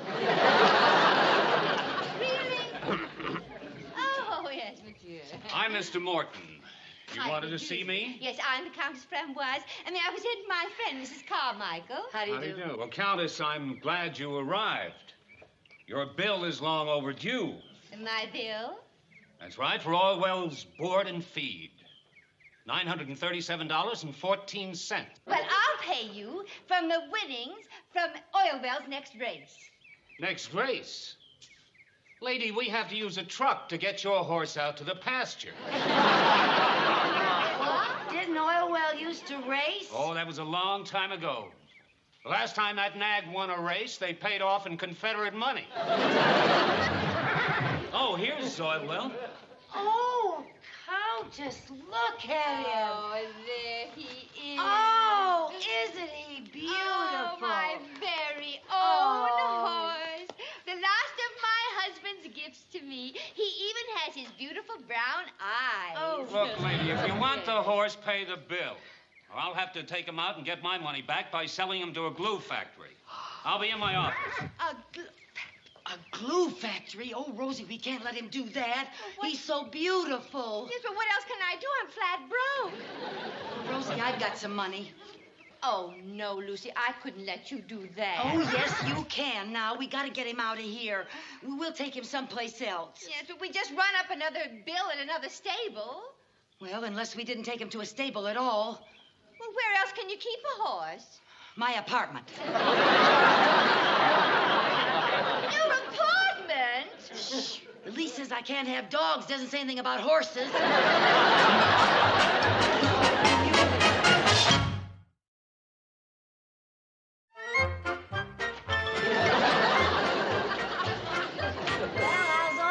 Doing out here? Oh, he's fine. Only we can't keep a horse in a patio forever. Well, now, Rosie, he needs the fresh air, and it's all enclosed. Nobody'll see him out here. I know, dear, but we have to do something. You're paying for his food and everything. Oh. Mr. Mooney will kill you. Now, don't worry. Oilwell's going to win a race soon, and I'll be getting my money back before Mr. Mooney knows what happened. But I'm a little worried about something. What? Well, you notice he doesn't frisk around like a horse does. You know, he might be sick. Well, you can't expect him to gallop around on this patio. Well, he may not frisk around like a horse, but he certainly eats like one. Now, you make sure you chew everything 30 times before swallowing. I'll see who that is. Yeah. Mrs. Carmichael, I want to talk to you. Mrs. Carmichael, we will talk right here, if you don't mind. Of course. Of course. We'll talk in here. It's... All right. Now, I will get right to the point. Mrs. Carmichael, your checking account has become so bizarre, so filled with ridiculous items, it's almost useless to keep track of it. Around the bank, your account is known as Mooney's Millstone. I'm sorry. In the past, I have seen some weird things listed in your account, but 2 checks came in today that set a new high for incredibility, even for you. One of them is for $937.14 for an oil well. And the other is for $86 for oats. I can explain, Mr. Mooney. I doubt it, but try. I love science fiction. You see, I used the oats to bake a batch of oatmeal cookies. $86 for oatmeal cookies? Yeah, well, I'm on a diet. You're on a diet? This is preposterous. Well, absolutely preposterous. I cannot understand how you can go around making out checks. Oil well. Oh. Mr. Mooney. What? Countess. Countess from what? Je suis enchantée de vous voir encore. I beg your pardon. Oh, a surprise. Oh, yes, and for me a very pleasant surprise. Well, I didn't even know you were in America. I would have sent you flowers. Oh, my dear, it is so good to see you again. Oh, and Countess, you are like a breath of newly minted money. Why didn't you tell me she was coming? Or do you only specialize in disaster news? She just popped in. The Countess doesn't pop in. She floats in. 4 o'clock in the morning, it's a pop. Countess, you look absolutely radiant. Oh, my dear, and you're looking younger than ever. It's hard for me to believe that you're in your early 30s. Oh, my goodness. What was that? What was what? That! Oh, that? Yes. Oh, well, it's the neighbors. He keeps coming in here for scraps. Yes. Scat. Go on, go back over the fence. Scat. Mrs. Carmichael, nothing you do should shock me anymore. But keeping a horse in an apartment, of all the harebrained, moronic, imbecilic... It's my horse, Mr. Mooney. intriguing things to do. Now, what perfectly good reason do you have for keeping it here, Countess? Well, it's rather complicated. Yes, the Countess didn't want anything that reminded her of her late husband to wind up in a bottle of glue. Yes. Mrs. Carmichael, I am confused enough as it is without you explaining things to me. You were saying, dear Countess? Yes, well, you see, this is a famous racehorse that my darling departed husband left to me. It ran up a trifling little bill at the stable, and unfortunately, I am at the moment a trifle short because I have recently invested in a tin mine in the Alps. Yes. So, you see, I am rather short of money at the moment. Yes, and the stableman said that if she didn't pay the bill, that he'd send oil well to the glue factory. Yes. That's oil well. Yes. Well, you just... Oh, that's your oil well. Gee, Mr. Mooney, I couldn't let oil well go to the glue factory, and I'll get my money back. Oil well will be racing soon, and we'll more than make up for a few oats on his first race. Right. That horse race? Why, this horse is in no condition to race. What do you mean? Well, he looks ill. What's the matter with him? His eyes are dull and listless, poor little thing. And he's overweight, Now, too. you see, Mr. Mooney is right. I knew there was something wrong with this horse, Lucy. Well, now, wait a minute. My bank deals with several veterinarians. Perhaps I can be of service. Oh, no, I couldn't impose on you. Impose, dear Countess. It's a pleasure. I'll send one over right away. Oh, right. how nice. Oh, and Countess, I have a confession to make. You'll never believe this, but I'm not in my early 30s. I'm in my late 30s. Oh,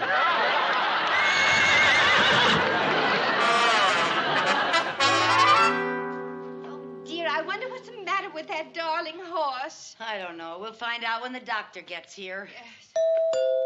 There he is. Yes. Yes, sir? How do you do? How do you do? I'm the veterinarian. Yes, sir.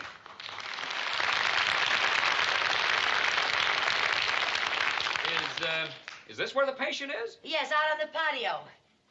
Well, I've been a horse doctor for 22 years. This is the first time I ever made a house call. Right this way. All righty. Oh, you two wait here. I always like to be alone with my patients. Oh?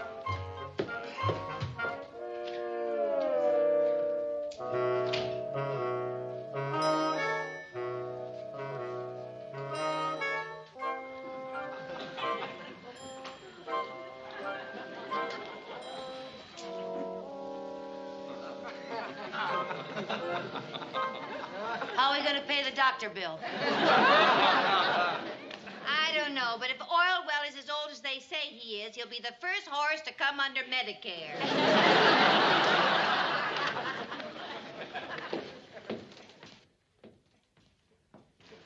You back already?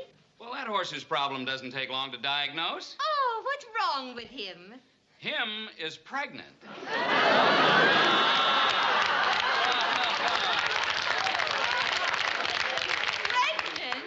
Him is having having a baby?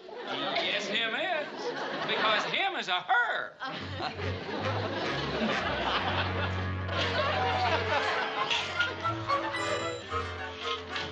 Well, how's Orwell feeling? Well, she's awfully restless. Yeah, these older mothers need lots of attention. As soon as I finish here, I'll go out and rub her tummy for her. Yes, well, I already did, and the baby kicked my wristwatch off. What in heaven's name is this mess? Miss, this is Orwell's lunch. Lunch? Yes, I'm fixing her some special food. Lately, she hasn't been very happy with just oats and hay. Good heavens, are those dill pickles floating around in there? Yes, and I think I better add another one. Oh. And I almost forgot the strawberries. That's really silly, Lucy. It is not. When I was going to have a baby, I wanted all sorts of weird things to eat. You know, that's right. When my sister was expecting, she always wanted chocolate ice cream with mustard. Yeah. But I always wanted chocolate ice cream with sardines. As a matter of fact, I think I'll put some sardines in here. Oh, you gotta be kidding. No, now this would be very good for her. You know, the cod liver oil and everything that's in here. I can't look. Well, it may look funny to you, but to Oilwell, it'll look like filet mignon. Get it? I don't know, Lucy. Maybe we should take Oilwell someplace where they know about horses. Do they have maternity hospitals for horses? I don't know, and if they did, we couldn't afford it. Besides, she wants to stay right here with her loved ones, us. I started her layette. Her layette? Yeah, look. Oh, darling, how sweet. How darling, how sweet. And diapers. Well, at least do it right. What do you mean, do it right? What are you doing? Rosie, what are you doing? Never mind here. You have to have room for the tail. Oh, I forgot all about the tail.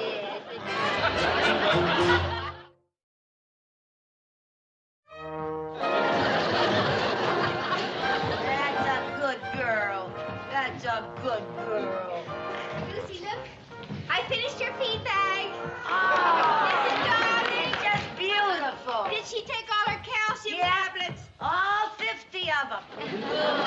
And she drank all her water? Yep, 5 gallons of it today. Fine. Her's a good girl.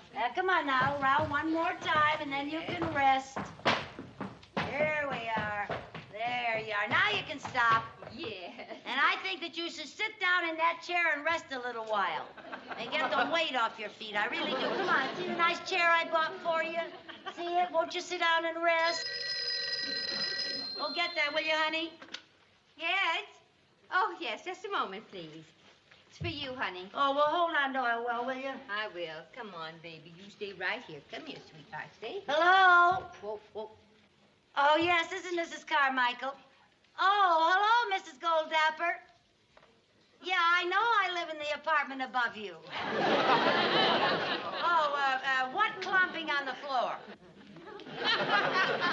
Oh, that clomping on the floor. Well, you see, I'm taking tap dancing lessons. Yeah, I want to be a hoofer.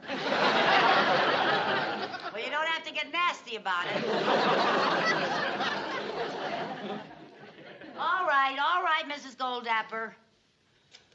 We'll have to make Oilwell walk a little quieter.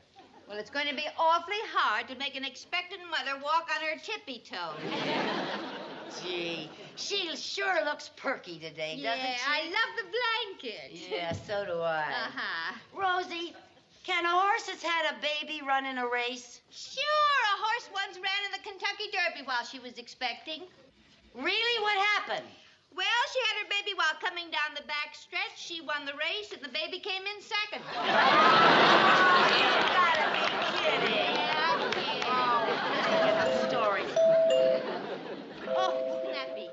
Maybe that crank downstairs complained to the landlord. Oh, dear. Hide the horse. Hide the horse? Where? Out here. Oh, yes. Come along, baby. Come on, baby. Here we go.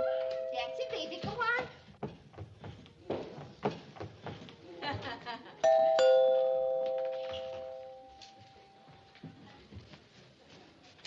Oh, Mr. Mooney, thank goodness it's you. Wait till you see what I have. I had to go all over town to find it. What? What is it? What is it? It's a present. For Oil Well. No. Her, I'll send flowers. This is for the baby. Oh. Yes. Look at that. Now, Mr. Mooney, how do you expect a baby horse to rattle that? Well, I think it's a very sweet gesture. Oh, thank you.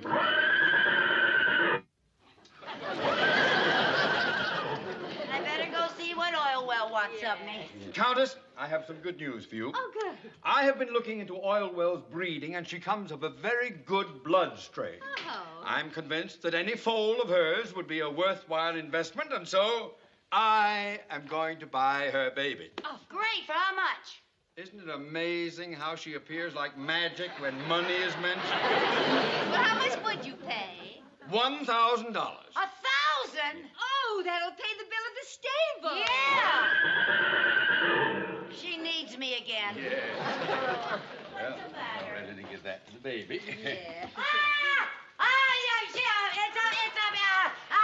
It's her time. What? It's her time.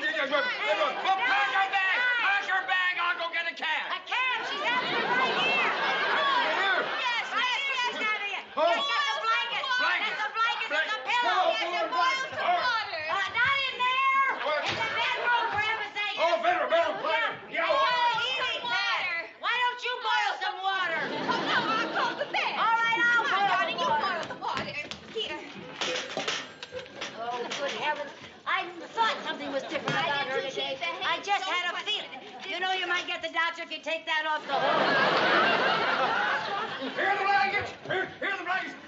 And the pillows. Okay. I better go out and buy Dr. Spock's baby book. Right here, Mr. Mooney. It's your baby now. Doctor, come right over. It's Oil Well's time.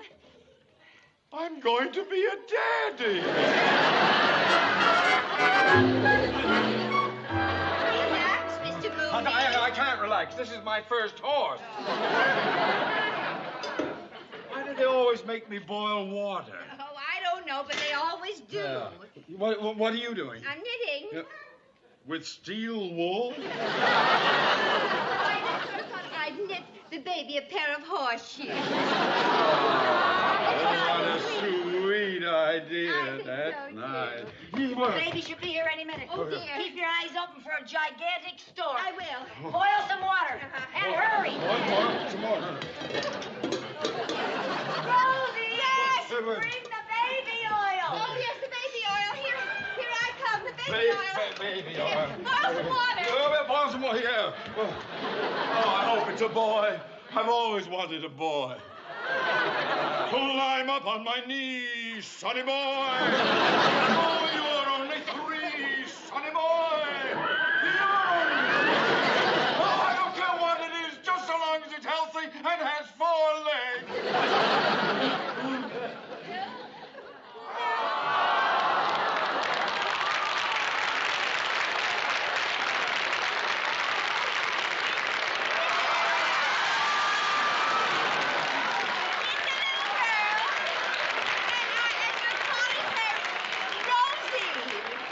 And this is another little girl, and we're calling her Lucy. I had twins.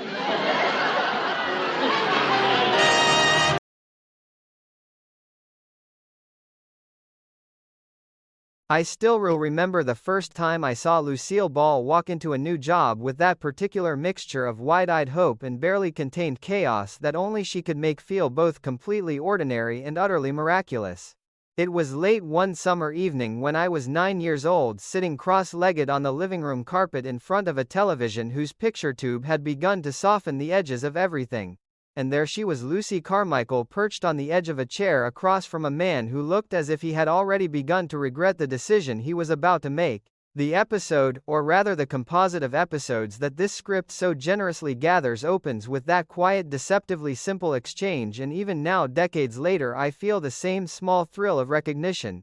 Something important is about to go wonderfully wrong, and I am already smiling before the first real joke has landed. Your application seems quite satisfactory, Mrs. Carmichael. Oh, thank you, but I must warn you that most secretaries find the record business a little hectic. Oh, not me. The hecticer the better. That single exchange contains an entire world.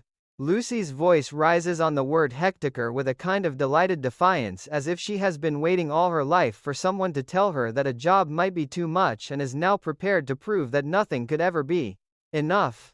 When I first heard it as a child, I laughed because the word itself was funny. When I hear it now, I laugh because I recognize the same hungry optimism that once lived inside my own small chest. I wanted the world to be louder, faster, more colorful than the quiet suburban street outside my window, and Lucy was the first person on television who seemed to want it even more fiercely than I did. Mr. Miller, Barney Miller, president of the Pop Record Company, delivers his warning with the measured patience of a man who has seen too many secretaries arrive full of enthusiasm and leave full of tears. The script lets us feel the weight of his experience without ever spelling it out. He has been through this before. He knows the music business is a mad world, and he is already half convinced that the redhead across from him will not last the week. Yet something in Lucy's face, something Lucille Ball could summon with a slight lift of the eyebrows and a softening around the mouth, makes him take the chance. Then you think you can function in our mad world? He asks, and she answers with a cascade of yeses that feels less like agreement and more like a vow. I have always loved the way Ball plays those repeated affirmations. Each yes is slightly different, first bright, then firmer, then almost breathless with relief, until the final one lands with the quiet certainty of someone who has just been given permission to live a little larger. Watching her, I am 9 years old again, promising my mother that yes, I can handle the paper route, yes, I can stay up for the late movie, yes, I can be trusted with whatever small adventure the next day might bring. Lucy's yeses are the sound of a woman who has decided that the ordinary rules no longer apply to her, and the ordinary rules, sensing this, begin at once to loosen their grip. The shorthand sequence that follows is pure Ball, and I still cannot watch it without pressing a hand to my mouth to keep from laughing out loud in an empty room. You do take shorthand? Miller asks. How short? Lucy replies, and already the room has tilted. She explains with the solemn precision of someone inventing a new science on the spot that she has her own system. It's not as short as shorthand, but it's shorter than longhand. It's about medium. The line is perfect because it is both ridiculous and strangely logical. Of course, Lucy would have invented a middle path. Of course, she would present it as a practical advantage rather than a limitation. When she adds, well, I get shorter as I go along, the camera in my memory at least holds on her face just long enough for us to see the tiny spark of mischief that says she knows exactly how absurd she sounds and is delighted by it. I used to practice that exchange in front of the bathroom mirror when I was small, trying to capture the exact cadence of Ball's voice, the way she lets the word medium hang in the air like a modest claim to genius.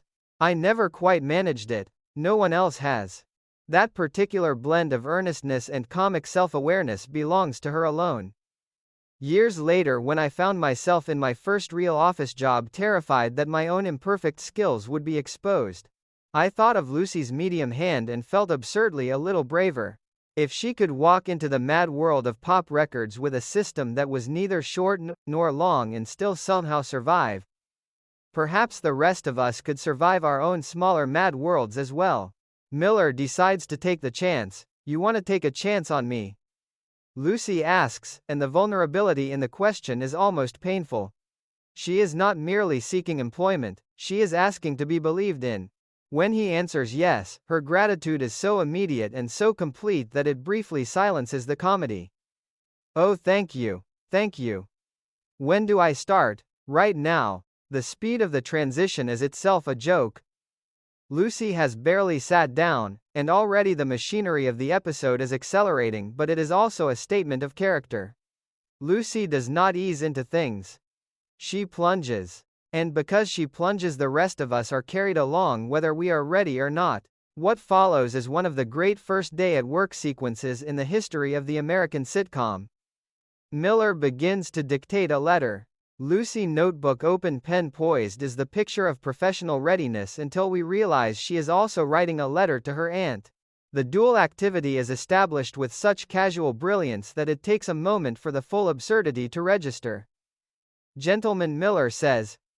Lucy writes. Then when he pauses, she continues writing her private correspondence. It takes that long to write, gentlemen, he asks, already suspicious. Oh no, she replies, I'm also writing a letter to my aunt. But only when you pause to think. It doesn't interfere with your letter. The logic is impeccable and completely insane. I have watched this scene more times than I can count, and every time I find myself half convinced that Lucy is right, that of course a competent secretary should use the natural pauses in dictation to catch up on personal correspondence. The joke works because Ball plays it with absolute sincerity. There is no wink at the camera, no shared acknowledgement that the premise is ridiculous. She believes it, and therefore, for the length of the scene, so do we. The spelling crisis arrives with the word Schenectady. Lucy freezes. Oh, I always have trouble spelling Schenectady. Miller, already losing patience, asks why it matters. That's where my uncle is. Who cares where your uncle is? My aunt does. She's looking for him. The exchange is rapid, almost musical in its back and forth, and it reveals something essential about Lucy Carmichael. Her private life is always leaking into her professional one. And she sees no reason why it should not. The boundary between the two is for her a polite fiction rather than a necessary rule. In the 1960s, when the ideal secretary was expected to be efficient and visible and entirely dedicated to her employer's concerns, Lucy's insistence on remaining fully herself was quietly radical. Watching her now, I feel a surge of affection for that stubborn refusal to compartmentalize. She brings her whole self to the desk. Aunts, uncles, spelling difficulties. And all in the desk, for better or worse, must make room. Miller's warning, this is your first day on the job. I don't want to make this your last, lands with the force of genuine threat, yet Lucy's response is pure ball. Oh, Mr. Miller, you couldn't do that.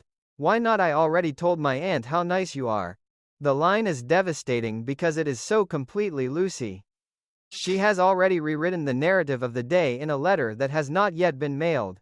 And that rewritten narrative now carries more authority than the actual events unfolding in the office. I have always found this moment almost unbearably tender. Lucy is not merely trying to keep her job, she is trying to protect the version of Mr. Miller that exists in her aunt's imagination. The kindness she attributes to him becomes in her mind a fact that must be preserved. It is the same impulse that will later drive her to invent elaborate schemes for the happiness of strangers and friends alike. She cannot bear for the story to end unhappily, even when the story is still being written. The conversation turns to the new television musical show Wing Ding. Miller explains that the first episode will premiere the following night at 8 o'clock.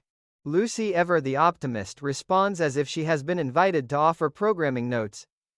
8 o'clock tomorrow night sounds good to me. The line is delivered with such cheerful authority that for a split second it seems possible she might actually have a say in the matter. When Miller gently redirects her, I want to talk to you, she apologizes with the quick, fluttering sincerity that Ball perfected over years of playing women who are always slightly out of step with the official conversation. I'm sorry, sir. Anything else, just sign that. Yours truly, Barney Miller.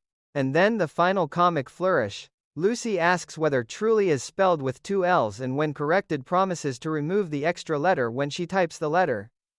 The joke is small, almost throwaway, yet it crystallizes the entire sequence. Lucy's mind is already racing ahead to the typing stage, solving problems that have not yet arisen, while the actual problem, her inability to keep personal and professional correspondence separate, remains cheerfully unaddressed. I have always believed that this opening sequence is one of the purest expressions of what the Lucy show understood about its heroine.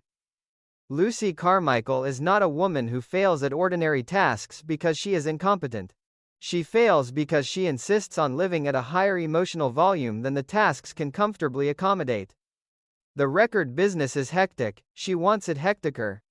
Shorthand is short, she invents medium. Dictation requires attention, she writes 2 letters at once. The ordinary world keeps trying to fit her into its narrow spaces, and she keeps expanding until the spaces crack. Watching her do it, I feel both the anxiety of the impending disaster and the strange sustaining comfort of knowing that the disaster will be survived and that survival will somehow look like triumph. There is a particular quality of light in my memory of these early scenes, a soft, slightly golden haze that the television of my childhood cast over everything. I can still see the way Ball held her notebook, the slight tilt of her head as she listened, the quick, almost invisible smile that flickered across her face when she realized she had gotten away with something. Those details are not in the script, of course. They live in the performance, and the performance lives in me. When I return to the transcript now decades later, I find myself filling in the gaps with the version of Lucy that has taken up permanent residence in my imagination. The Lucy, who is always on the verge of being fired and always somehow, still employed. The Lucy who turns every new job into an adventure, whether the adventure is wanted or not. The cultural context of the early 1960s deepens the comedy in ways I only began to appreciate as an adult.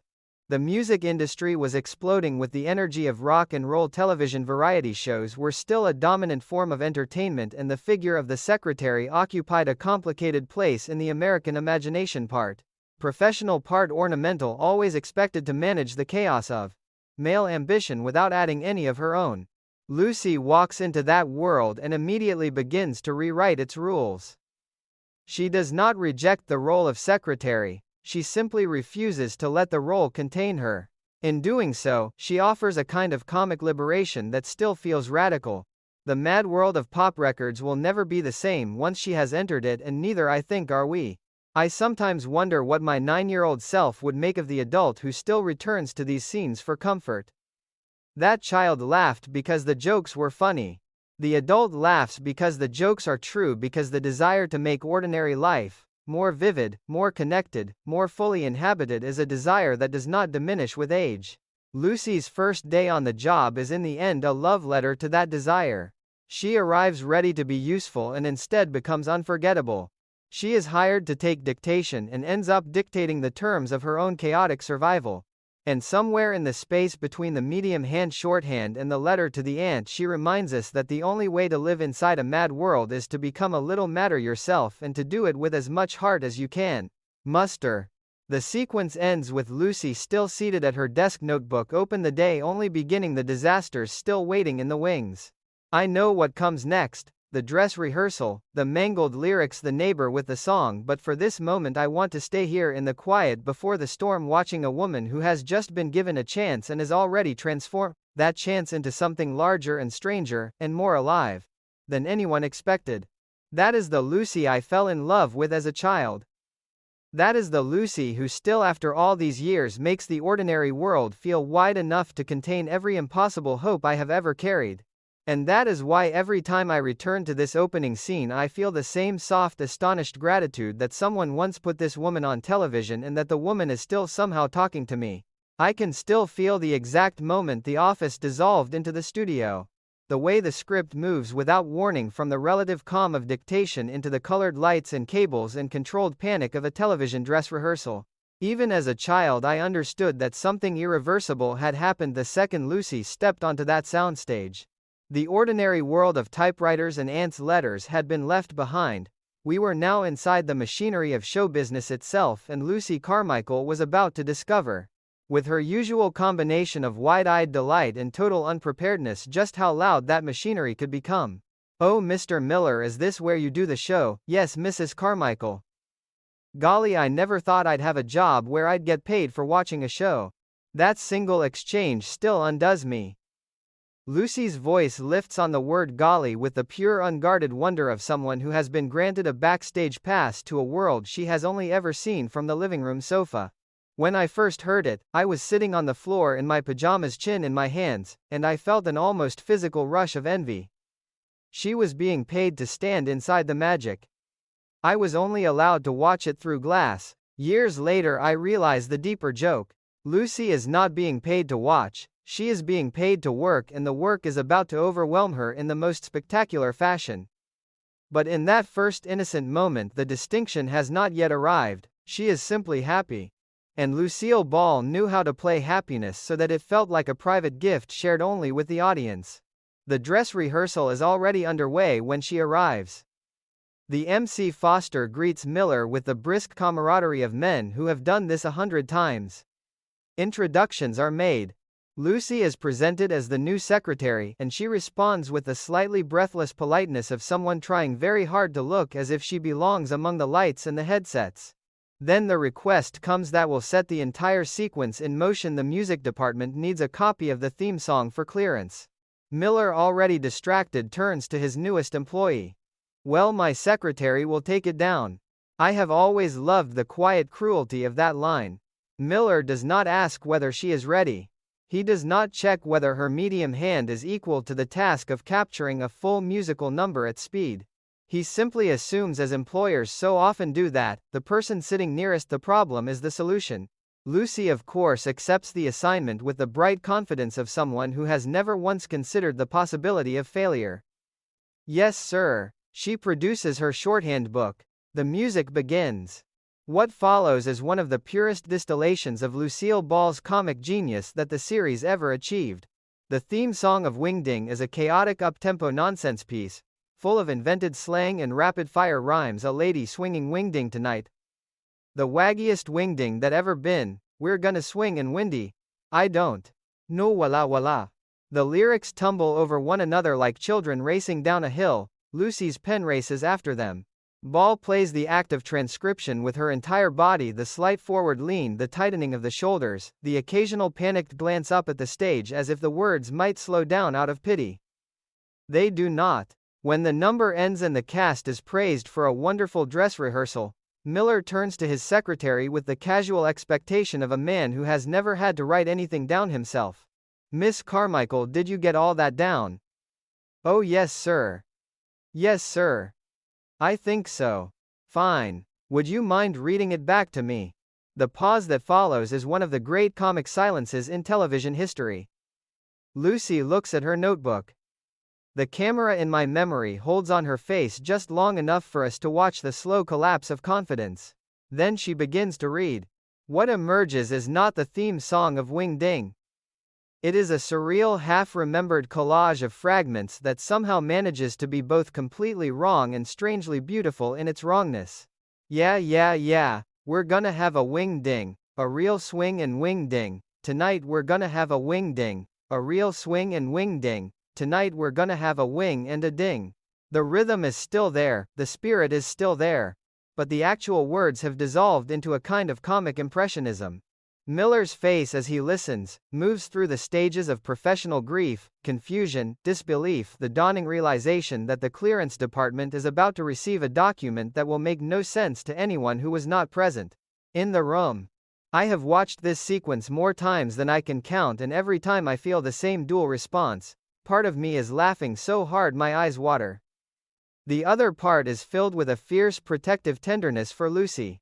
She tried. She really tried. Her medium hand, which had seemed so clever in the quiet of the office, has met the full force of a live musical number and simply surrendered. Yet, even in defeat, she remains game. When Miller asks the fatal question, all I want to know is, did you get it all down? She answers with the last scraps of dignity she can muster. Well, yes, sir. All but one thing. What's that? What is the title? The line is perfect. It is the kind of joke that reveals character rather than merely scoring a point. Lucy has somehow managed to transcribe a chaotic stream of nonsense and still missed the one piece of information that would have made the whole exercise useful. And she delivers the admission with the same earnest helpfulness she brought to the original assignment. There is no attempt to bluff, no desperate invention of a title. She simply tells the truth, and the truth is devastatingly funny.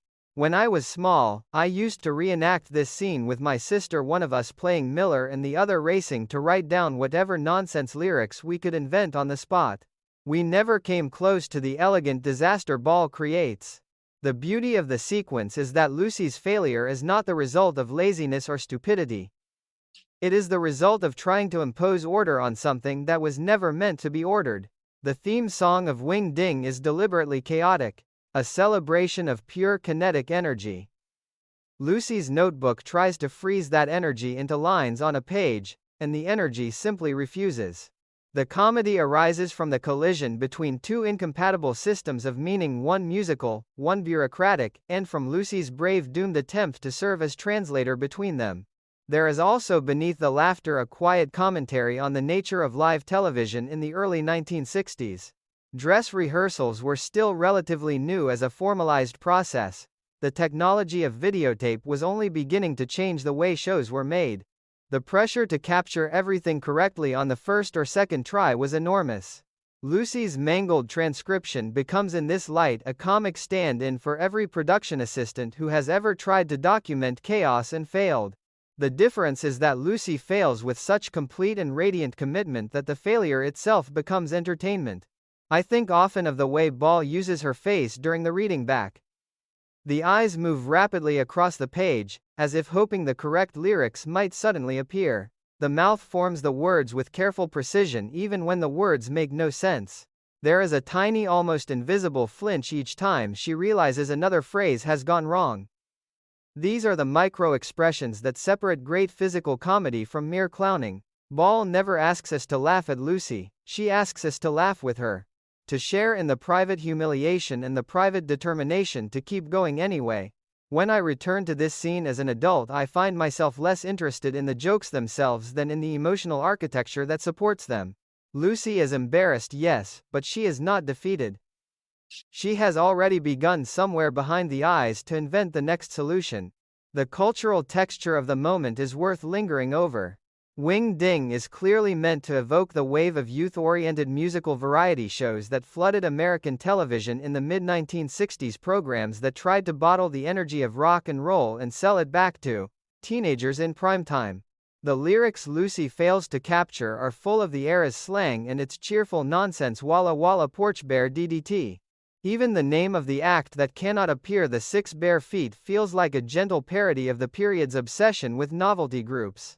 Lucy, middle-aged widow from Danfield, is dropped into the middle of this youth culture and asked to serve as its official scribe. The comedy writes itself, but Ball plays it without a trace of condescension toward either Lucy or the music. She simply lets the two worlds collide and trusts that the collision will be enough. I have always felt a particular affection for the way the sequence ends. Miller does not fire her on the spot.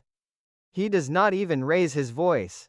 He simply absorbs the disaster with the weary resignation of a man who has already accepted that his new secretary will be a source of continual low-grade catastrophe. Lucy, for her part, remains politely attentive, notebook still open as if ready for the next assignment. The resilience is astonishing. Most people, after publicly mangling a professional task on their first day, would want to disappear. Lucy simply waits for the next opportunity to be useful. When I was 9, I laughed because the lyrics were funny. When I was 19, I laughed because I recognized the particular terror of being asked to perform a skill you only half possess in front of people who expect competence. Now, much older, I laugh because the scene feels like a small parable about the impossibility of perfect translation. Some experiences, live music, live chaos, live joy, cannot be reduced to notes on a page without losing the very thing that made them worth recording. Lucy's notebook is full of words, but the words are no longer the song. And yet, the attempt itself, the earnest, full-bodied attempt to catch lightning in a shorthand book, remains one of the most endearing things she ever does on screen. I sometimes imagine the clearance department receiving that page of mangled lyrics. I imagine some junior executive staring at Wing and a Ding and wondering whether the entire youth market had suddenly lost its mind. The thought still makes me smile. Somewhere in the pop record company's files there exists, if only in the world of the episode, a document that is both completely useless and completely Lucy. It is a perfect emblem of her first day, well-intentioned, thoroughly botched, and somehow more alive than success would have been. The dress rehearsal ends. The lights dim. Lucy is still standing there with her notebook, the title of the song still missing, the day still only beginning. I know the neighbor with the song is waiting just beyond the next cut, but for a moment I want to stay inside the studio with her among the colored lights and the cables and the fading echo of a theme song that never quite made it onto the page. That is where the real music was, after all, not in the lyrics she failed to capture, but in the brave, ridiculous, wholehearted effort of a woman who still believed she could write the world down and make it make sense. I have always believed that the true heart of these early sequences reveals itself the moment Lucy leaves the studio and steps into the ordinary hallway of her apartment building. The colored lights and the mangled lyrics are still echoing in her head, yet the world has already shifted into a quieter key. She is home, or nearly home, and the first thing she encounters is the sound of drumming. Not polite, distant drumming, but the kind that travels through walls and floors and settles in the bones. When she knocks, the door opens on a young man who looks as if he has been expecting a complaint and is already preparing his apology. I'm Mrs. Carmichael. I live next door. Oh, was that you pounding? Well, I'm sorry. I'm not. You got a good beat. The exchange is so gentle it almost disguises its own perfection. Lucy has come to ask for quiet and instead offers a compliment. The drummer Mel Tinker, who prefers to be called Tink, accepts the compliment with the slightly embarrassed gratitude of someone who has been told all his life that his music is a nuisance. Within seconds, she is inside his apartment, accepting a cup of hot chocolate, and the entire tone of the evening has changed. I still remember the first time I watched this transition. I was curled on the couch with a blanket over my knees, and I felt the same small relief. Lucy seemed to feel the professional disasters of the day could be set aside for a while. There was still kindness left in the world, and it lived next door. Tink's apartment is exactly what one would expect of a musician who is not yet successful. The script gives us only a few details: an interesting piece of sculpture he made himself, a scattering of instruments, the general air of creative disorder, but Ball and the production design fill in the rest. I can still see the warm, slightly dim light, the way Lucy looks around with genuine curiosity rather than judgment. You'll kind of have to forgive the looks of this apartment. You know how musicians are. She does know, or she is willing to learn. That willingness is one of the qualities I have always loved most about Lucy Carmichael. She does not arrive in other people's lives with a checklist of how things ought to be. She arrives ready to be surprised. The conversation that follows is a small masterclass in character revelation. Tink explains that music is only a sideline. In school he studied sociology, psychology, philosophy, and political science. Lucy asks the obvious question, what kind of job do those subjects prepare you for? His answer is one of the quietest and most perfect jokes in the entire composite script. Well, they don't prepare you for anything, but they give you a lot of fancy reasons for why you're out of work. I laughed out loud the first time I heard it, and I still do. The line is funny because it is true, and it is true in a way that feels especially sharp in the early 1960s, when a generation of young people was discovering that a liberal arts education could leave them both intellectually rich and practically stranded. Tink delivers it without bitterness. He is simply stating a fact of his life, and Lucy receives it with the same open laughter she brings to every new absurdity. I have returned to this exchange many times over the years, especially during periods when my own path felt uncertain.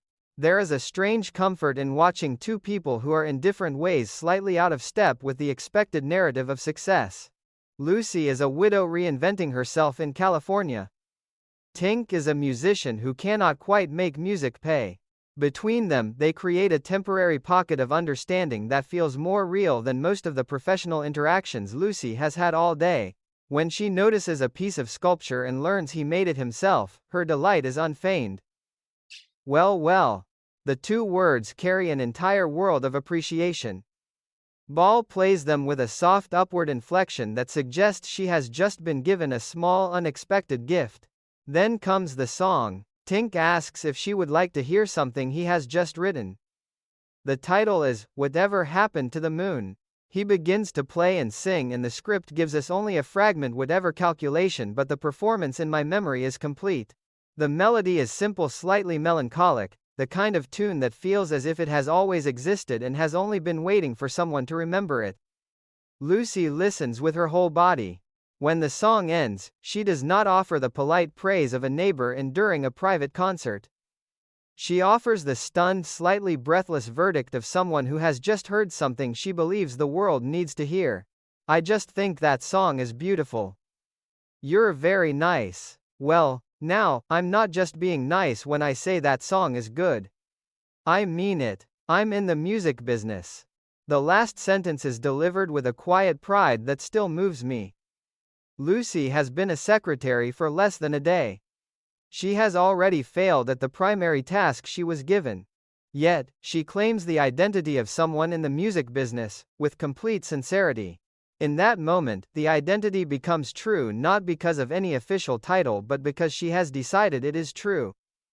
I have always found this one of the most radical things about Lucy Carmichael. She does not wait for the world to confer legitimacy. She confers it upon herself, and then acts accordingly. What follows is pure Lucy logic, and it is one of the reasons I fell permanently in love with her.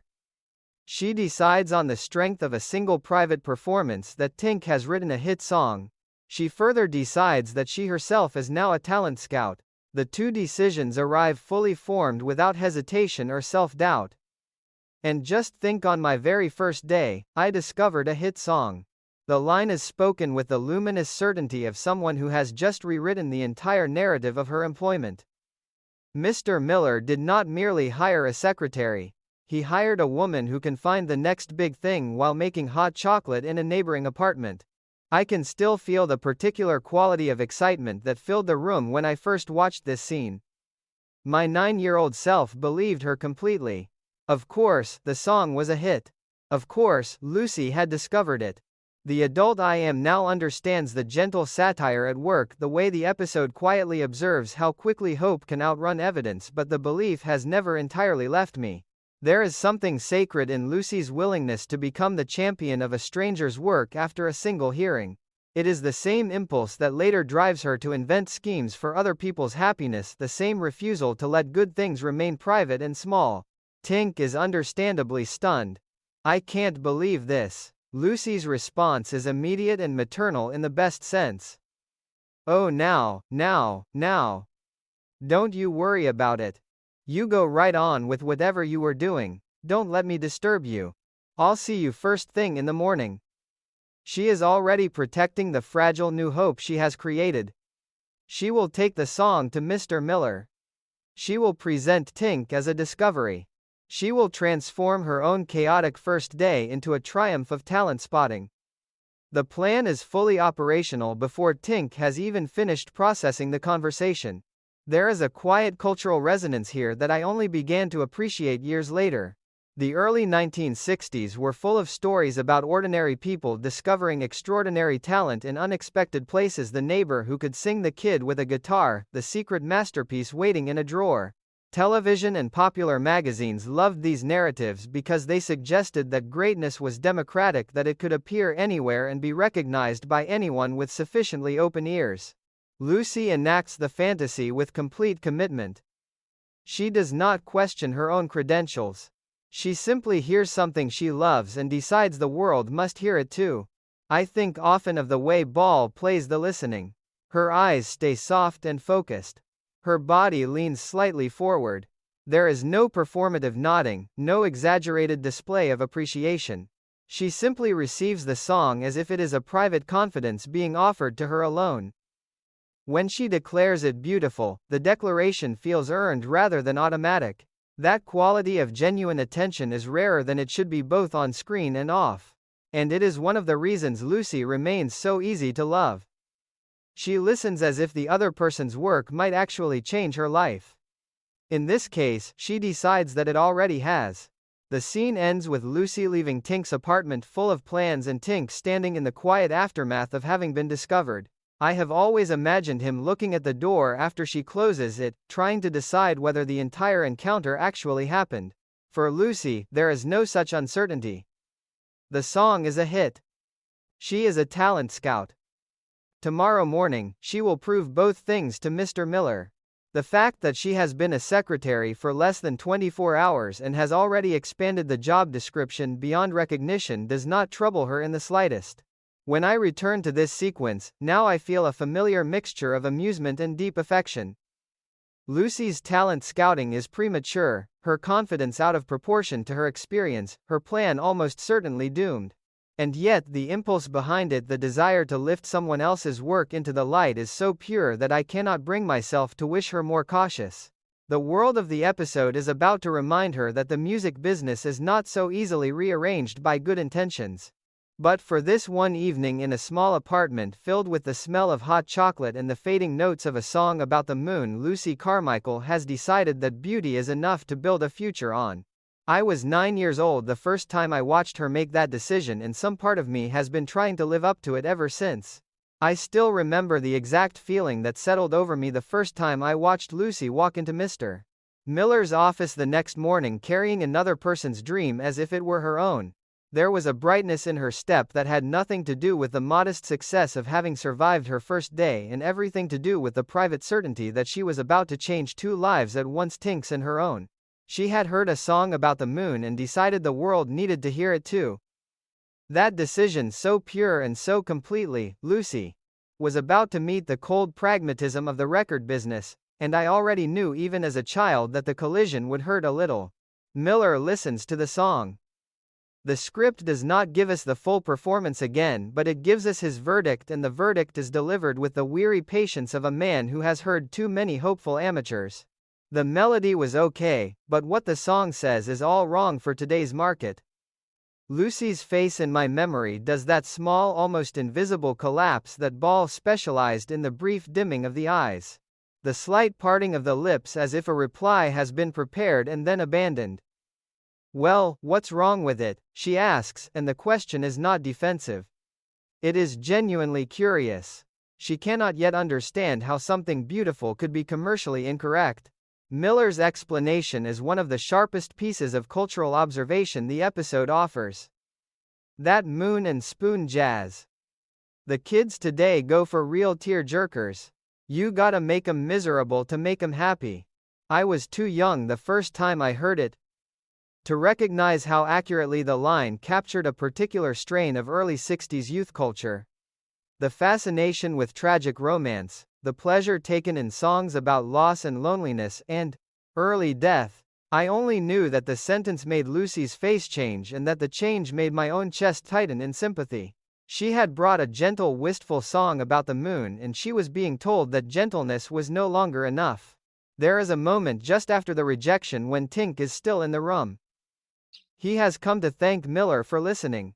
Miller, already late for a plane to San Francisco, offers a brisk good luck kid that lands with the finality of a door closing. Lucy is left standing between the departing executive and the disappointed songwriter, and for a few seconds the comedy recedes. What remains is the quiet ache of having tried to help and having been told that help was misplaced. I have always loved Ball for the way she plays those seconds. She does not collapse into melodrama. She simply absorbs the disappointment, files it away, and begins almost immediately to invent the next plan. Well, Tink, we may have struck out, but this ballgame isn't over. The line is pure Lucy athletic metaphor, stubborn optimism, the refusal to let a single rejection define the story. When I was small, I believed her completely. Of course, the game was not over. Lucy had said so. The adult I am now understands that the line is both heroic and slightly delusional, and that the combination is exactly why she remains so dear to me. She cannot leave a wound unaddressed. If the market wants misery, she will manufacture misery. If the children want to be made unhappy in order to feel happy, she will supply the necessary unhappiness. What follows is one of the most delightful creative collaborations in the entire composite script. Lucy and Tink sit down with a stack of current hit records and begin to reverse engineer the formula for commercial sadness. The titles alone are a comic goldmine. He wears a hubcap for a halo. The story of a teenage boy run over by a police car. I got tears in my ears from lying on my back in my bed while I cry over you. I lost you to the arms of another. In which a girl's boyfriend becomes entangled with an octopus while skin diving. Each title is more absurdly tragic than the last, and Lucy reads them aloud with the serious concentration of a scholar consulting primary sources. Ball's delivery is exquisite, the slight furrow of the brow, the thoughtful nod, the complete absence of irony. She is not mocking the songs. She is studying them the way a chef might study a recipe book, searching for the exact proportion of salt to sugar that will make the dish successful. I can still hear my own childhood laughter rising at each new title. The octopus song in particular undid me completely. There was something so perfectly ridiculous about the image of a romantic rival with 8 arms that I had to pause the metaphorical tape and recover. Yet beneath the laughter was a quieter recognition Lucy was doing what she always did. She was taking the world's strange demands seriously enough to try to meet them. If misery was the currency of the current market, she would learn to mint it. The breakthrough arrives with the word beach. Tink mentions that the beach is very big, with kids skin diving, water skiing, surfing. Lucy's eyes light up with the particular fervor that signals a new scheme has just been born. Surfing. Yeah. Surfing. I got an idea. The title they settle on is never fully spoken in the fragment we have, but the song that emerges is unmistakable in its intentions. It is a surfing tragedy. A young man's grandfather is lost to a shark. The surfboard comes back alone. The beach patrol finds only a fin. The lyrics that Lucy and Tink invent on the spot are a glorious jumble of sorrow and surf culture. Learn to surf till you learn how to swim. My tears drown my emotion since my grandpa dropped him to the ocean. Now lying in state is the shark that he's in, so my true soul is on the shell. The song is terrible. It is also perfect. It takes every element Miller demanded misery youth culture, a suggestion of violent death, and combines them with such earnest commitment that the result transcends parody and becomes something stranger and more touching. When they perform it or begin to perform it, there is a moment when the comedy softens into something almost sincere. Two people who have been rejected by the official channels of the music business are creating in real time the most commercial piece of art they can imagine. The fact that the art is ridiculous does not diminish the effort. If anything, it elevates it. I have always been moved by the speed with which Lucy pivots from disappointment to invention. There is no lingering sulk, no bitter speech about the cruelty of the industry. There is only the next idea and the next, and the absolute confidence that this time the idea will work. When the telephone rings and the director of Wing Ding needs a last-minute replacement act, Lucy does not hesitate. She looks at the talent roster: Heartaches in Vegas, Weeping Willows in Miami, 4 Sob Sisters in Fresno, Cry Babies in Oakland, and realizes that every suitably miserable group is already booked. Then she turns to Tink with the luminous certainty that has already rewritten her job description once. Tink, I got just the act for 'em. The Tear Ducks. Tear Ducks. Who is the Tear Ducks? We is. The grammatical stumble is deliberate and perfect. We is. In 2 words, Lucy transforms the two of them from a rejected songwriter and an overreaching secretary into a performing act. The name evolves almost immediately into the Teardrops, and the new ballad is ready for its debut. I still get a small thrill when I reach this point in the script. Lucy has taken every piece of bad news the day has offered the rejected Moonsong the demand for misery, the missing act, and assembled them into a new opportunity. The resilience is astonishing. The logic is pure chaos. The combination is why I have never been able to stay away from these episodes for long. There is a deeper cultural note sounding underneath the comedy. The early 1960s were full of songs that romanticized tragedy for teenage audiences: car crashes, drowning, endless weeping. Lucy and Tink are not inventing the genre, they are frantically trying to join it. Their song about the shark and the surfboard is both a parody of those hits and a sincere attempt to replicate them. The episode never quite decides which attitude is dominant, and that ambiguity is part of its charm. Lucy is capable of seeing the absurdity and still committing to the task with her whole heart. That double vision, ironic and earnest at the same time, is one of the qualities that has kept her comedy alive long after the specific fads it once mocked have faded. When I return to this sequence now, I find myself thinking about all the times in my own life when I have tried to reverse engineer someone else's formula for success. The effort is almost always slightly ridiculous. It is also in its way an act of hope. Lucy does not rage against the market's demand for misery. She simply sets out to supply a better, more thorough misery than anyone else has managed. The fact that the result is a song about a grandfather eaten by a shark while surfing only makes the hope more touching. She is still trying to help. She is still trying to turn rejection into a door that opens onto something larger. The scene ends with the new act formed, the new song half written, and Lucy already on the telephone assuring the director that she can handle the replacement. Mr. Miller is in San Francisco. The original Moonsong has been set aside. In its place is a tear-stained surfing ballad and 2 people who have decided against all evidence that they are exactly what the moment requires. I was 9 years old the first time I watched them make that decision, and I believed them. Some part of me still does.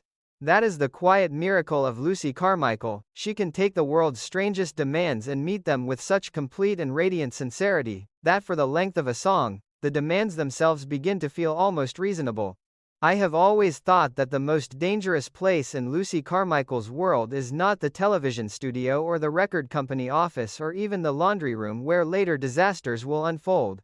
It is the ordinary stretch of sidewalk in front of her apartment building. The place where the most ordinary errand collecting the mail can suddenly tilt into comedy vulnerability and the first faint possibility of romance. The script moves us there without warning after the frantic invention of the teardrops, and the shift in tone is one of the things I love most about these composite episodes. One moment Lucy is manufacturing commercial misery for the youth market. The next she is simply a woman trying to retrieve her letters and discovering that the world has other plans. She has lost her mailbox key. The mailman, in an act of either kindness or exasperation, has taken to leaving her letters under a green flower pot perched above an iron grill. Lucy, determined and practical, climbs up to retrieve them. The heel of her shoe wedges itself firmly into the grill. She is stuck. The image is pure, ball, elegant clothing, determined posture, and one foot held captive by the most mundane piece of urban architecture. When I first saw it as a child, I laughed at the simple physical predicament. Now I see something more, the quiet metaphor of a woman who keeps finding herself caught by the small, unexpected traps of ordinary life and who somehow always manages to turn the trap into an introduction. Mr. Collins appears. He is tall, 6'2", the script later tells us, and he is immediately, unhesitatingly helpful. Oh, of course. Sure. I got my heels stuck in here and I'd be glad to just hang on a little bit. The dialogue is slightly tangled in the transcript, the way real speech often is when two strangers are suddenly sharing a small physical crisis, but the intention is clear. He works the heel free, it breaks off in the process. Lucy's reaction is a perfect mixture of gratitude and mild horror. Oh, the heel broke off. Oh, good heavens. Well, thank you very much, Mr. Collins. I still remember the particular quality of attention Ball brings to this moment. She is embarrassed, yes, but she is also already studying the man who has helped her.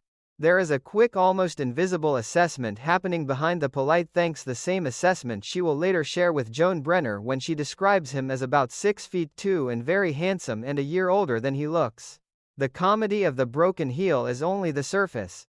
Beneath it is the first spark of possibility, and Ball plays that spark with exquisite restraint. She does not simper. She does not flirt overtly. She simply remains present, a little flustered, a little grateful, and entirely herself. The conversation that follows is one of the gentlest and most revealing in the entire script. Collins notices the volume of mail and comments on it. Lucy explains that it is her birthday. The revelation lands softly. Oh well, congratulations. Then comes the line that still makes me smile every time. And I have a TL for you. When Collins asks what that means, she delivers the compliment with the slightly shy boldness of a woman who has decided to be brave. I can't believe it's your birthday.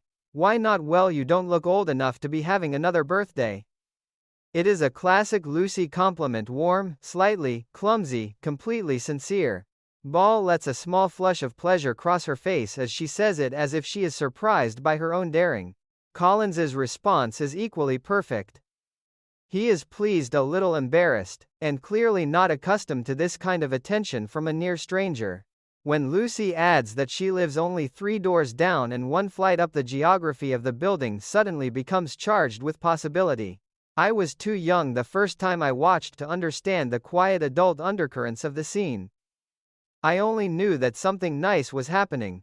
That the man with the kind hands and the birthday mail seemed like someone worth knowing, and that Lucy's face had taken on a softer light than it had worn all day in the record company.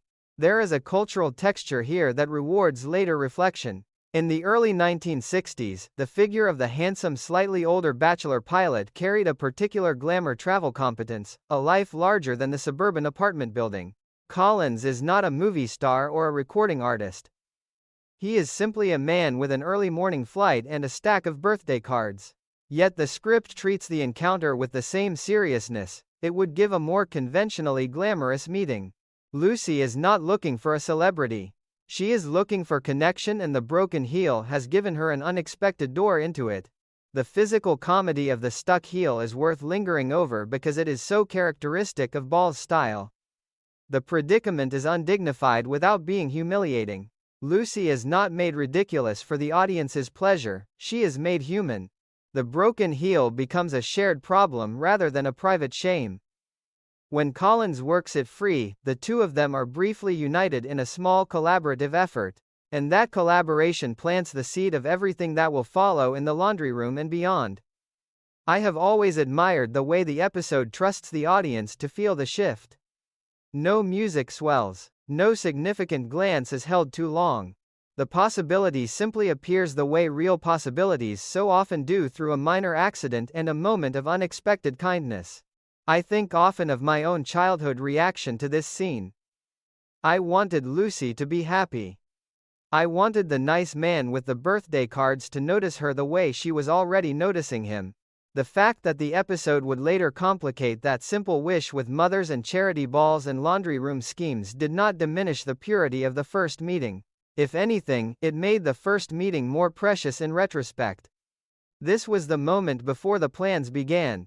Before Joan Brenner started engineering encounters, before the 3-layer banana cream cake became a weapon of romantic strategy.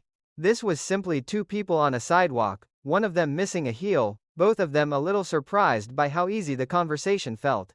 Ball's performance in these minutes is a master class in restrained hope. She allows Lucy to be flustered without becoming fluttery, interested without becoming predatory, grateful without becoming overly effusive. The famous expressive face is quieter here than it is in the broader slapstick sequences, and the quietness makes every small shift more eloquent. When she thanks Collins for the second time, there is already a faint reluctance to end the conversation. When she watches him walk away, the camera in my memory holds just long enough for us to see the private smile she permits herself once he is gone. The birthday detail continues to resonate for me. Lucy is a widow who has only been in California for 3 weeks. She has a daughter in college and a son in military school. Her life, as she will later tell Joan, is not exactly the life they lead in Peyton Place. Yet, on this particular morning, the mail has arrived thick with cards and a handsome stranger has noticed. The ordinary loneliness of starting over in a new city is briefly interrupted by the possibility that someone new might see her not as a secretary who cannot take dictation properly, not as a woman with medium hand and too many schemes, but simply as a person worth helping and worth talking to. I have returned to this scene in times when my own life felt stuck in its own version of an iron grill. There is something quietly restorative about watching Lucy accept help without apology and offer a sincere compliment without calculation. The broken heel is never mentioned again as a source of shame. It becomes instead the first chapter of a story that will grow far more complicated than either of them can yet imagine. That transformation of minor disaster into unexpected opening is one of the central gifts of Lucy's comedy. She does not avoid the traps of ordinary life. She simply refuses to let them remain only traps. The sequence ends with Collins continuing on his way and Lucy left standing on the sidewalk.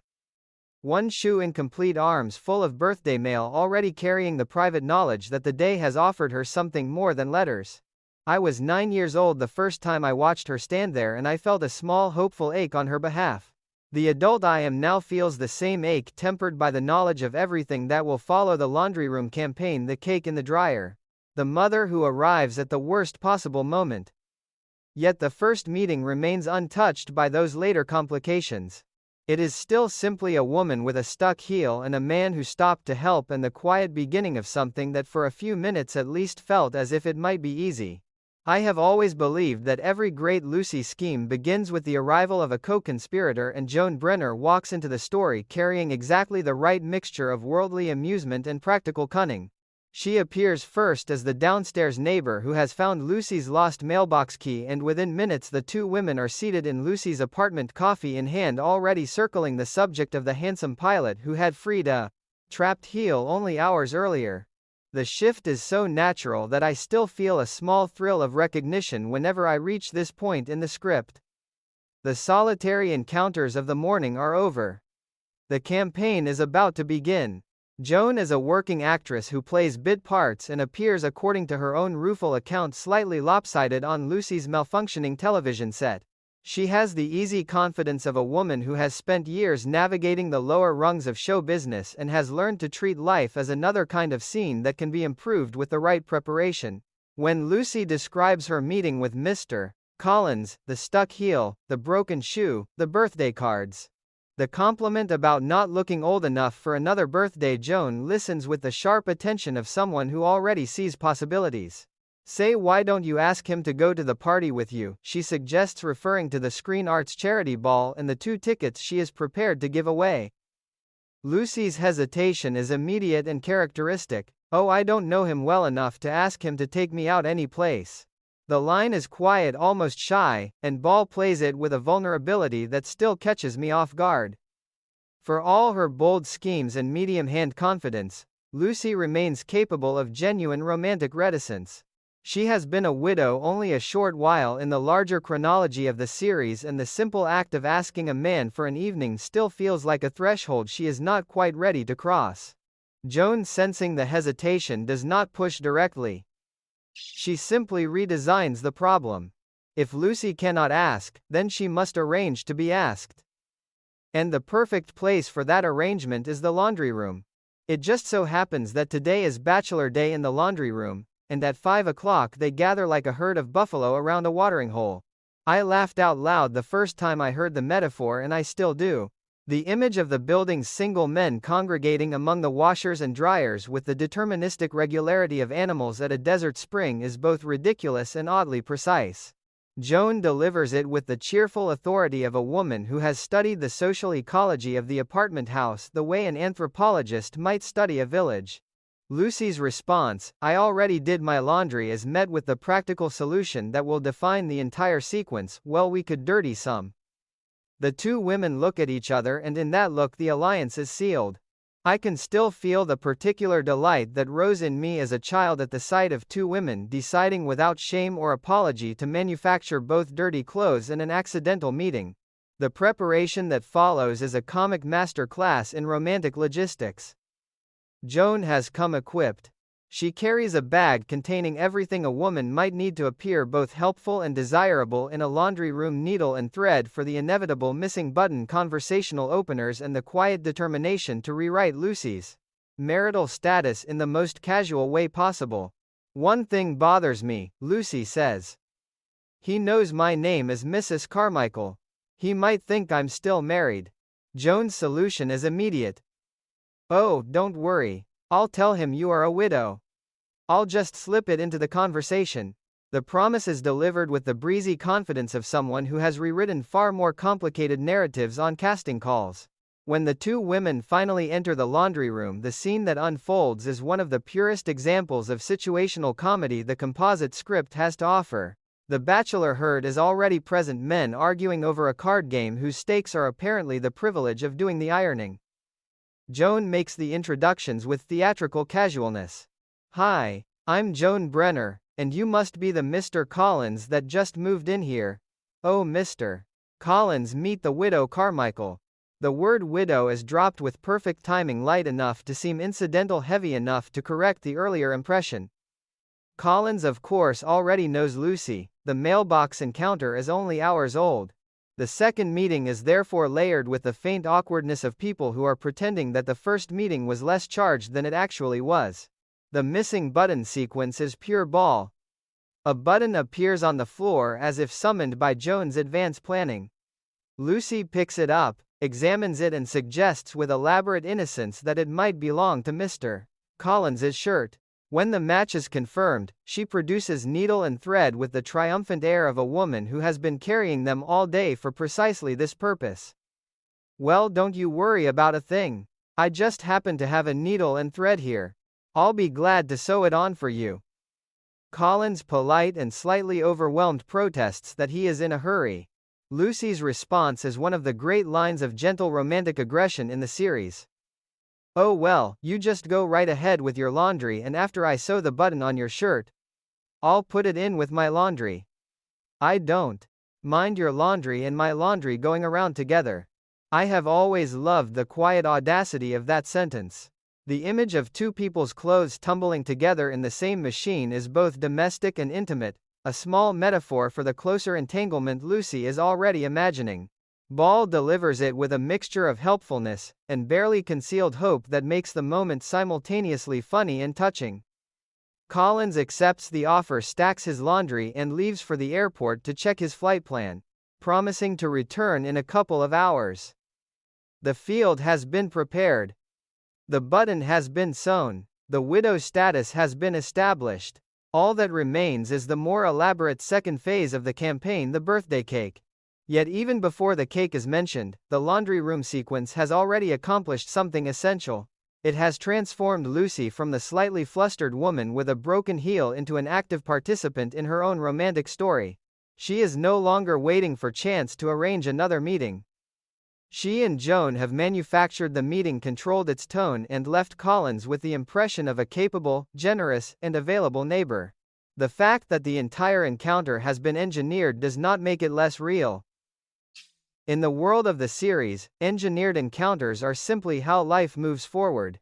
I think often of the particular pleasure I took in Joan Brenner as a child. She was the friend who knew how the game was played, the one who could look at a lonely widow and a stack of charity ball tickets and immediately see the shape of a possible evening.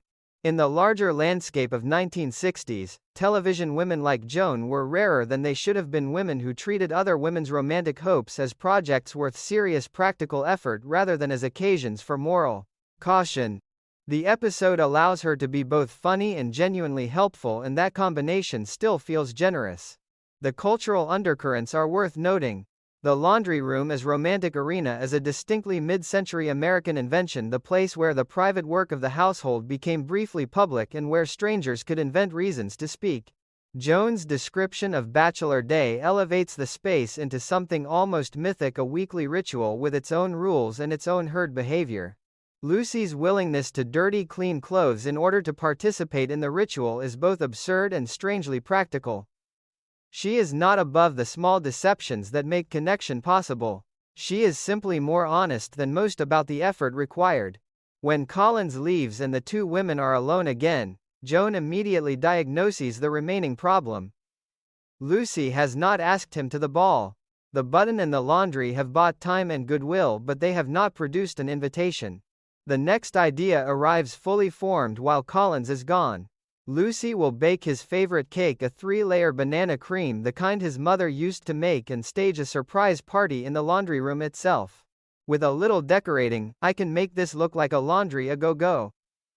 The plan is ridiculous. It is also pure Lucy and Joan, maximal effort, minimal concern for proportion, and complete faith that the right gesture will produce the right emotional result. I can still feel the anticipatory delight that filled me as a child when the cake plan was announced. I knew even then that something would go wrong. The wrongness was part of the pleasure, but I also knew that the attempt itself would be magnificent. Lucy was going to bake a cake for a man she had met twice, stage a party in a laundry room, and somehow turn the entire production into a declaration of interest. The fact that the declaration would later be interrupted by the arrival of Collins's actual mother only made the original hope more poignant in retrospect. The laundry room sequence ends with the two women heading to the market for ingredients, already arguing cheerfully over potato chips and nutmeg and the location of birthday candles. The campaign has moved into its next phase. The button has been sewn. The widow has been announced. The cake is about to be baked, and somewhere above them in the quiet of his apartment, Mr. Collins remains unaware that his birthday is about to become the most elaborately engineered event of his recent life. I was 9 years old the first time I watched the plan take shape, and I remember thinking that this was how grown-ups arranged the world when they wanted something badly enough. Some part of me still believes it. I still remember the particular thrill that ran through me the first time the camera followed Lucy and Joan into the California supermarket. After the careful engineering of the laundry room meeting, the story suddenly opened into fluorescent light and crowded aisles and the small, escalating chaos of two women trying to gather the ingredients for a 3-layer banana cream cake under a tight deadline. The shift felt expansive, almost cinematic, as if the episode itself had decided that a scheme this ambitious required a larger stage. I was 9 years old, perched on the living room floor, and I already sensed that the cake would not survive the evening intact. The knowledge only made the shopping sequence more delicious. The market scenes are a master class in escalating domestic farce. Lucy and Joan divide the list, lose each other among the shelves, argue over the size of potato chips, and engage in a brief, hopeless struggle with a stuck shopping cart. A male shopper mutters that women drivers are just as bad indoors. Lucy, searching for birthday candles, is directed toward the frozen foods and then, upon asking a second man for further guidance, receives one of the great dismissive lines in the composite script, "Lady, nothing would freeze where I tell you to go."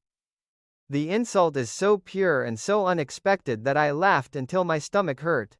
Ball's reaction is perfect, a brief flash of wounded dignity followed by the pragmatic decision to keep moving. There is no time for proper indignation. The cake is waiting to be born. The checkout sequence tightens the screws further. Only one lane is open. Lucy realizes she has forgotten something and abandons her cart. When she returns, the cart has vanished into the small anarchic current of other shoppers. The ensuing panic, two women trying to reclaim their place in line while clutching a single jar of mustard as a passport, is both frantic and strangely balletic. I have always loved the way the episode trusts these small public humiliations.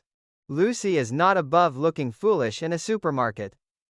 She is simply willing to look foolish in pursuit of a larger, more romantic foolishness, and that willingness remains one of her most endearing qualities.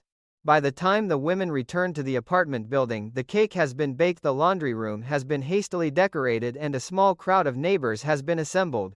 Lucy, wearing a dress that once belonged to Rita Hayworth, or so Joan claims, is in a state of high quivering anticipation. The plan is simple in the way Lucy's plans are always simple. Hide the cake, surprise Collins when he returns, present the birthday confection as evidence of thoughtfulness and domestic skill, and allow the evening to unfold toward the charity ball. What could possibly go wrong? Everything, of course. Collins arrives. The cry of surprise goes up. Lucy, who has chosen the least practical hiding place imaginable under a table in a dress that was never meant for crawling, must be helped to her feet. The moment is pure physical comedy, and Ball plays it with the full commitment of a woman who has already surrendered dignity in service of the gesture. Collins is touched. The neighbors are cheerful. The music starts, and then Lucy realizes, with the slow-motion horror that Ball could convey with a single widening of the eyes, that the cake is no longer on the table where she left it. She has put it in the dryer. The discovery is one of the great comic reversals in the entire script. I put a cake in there.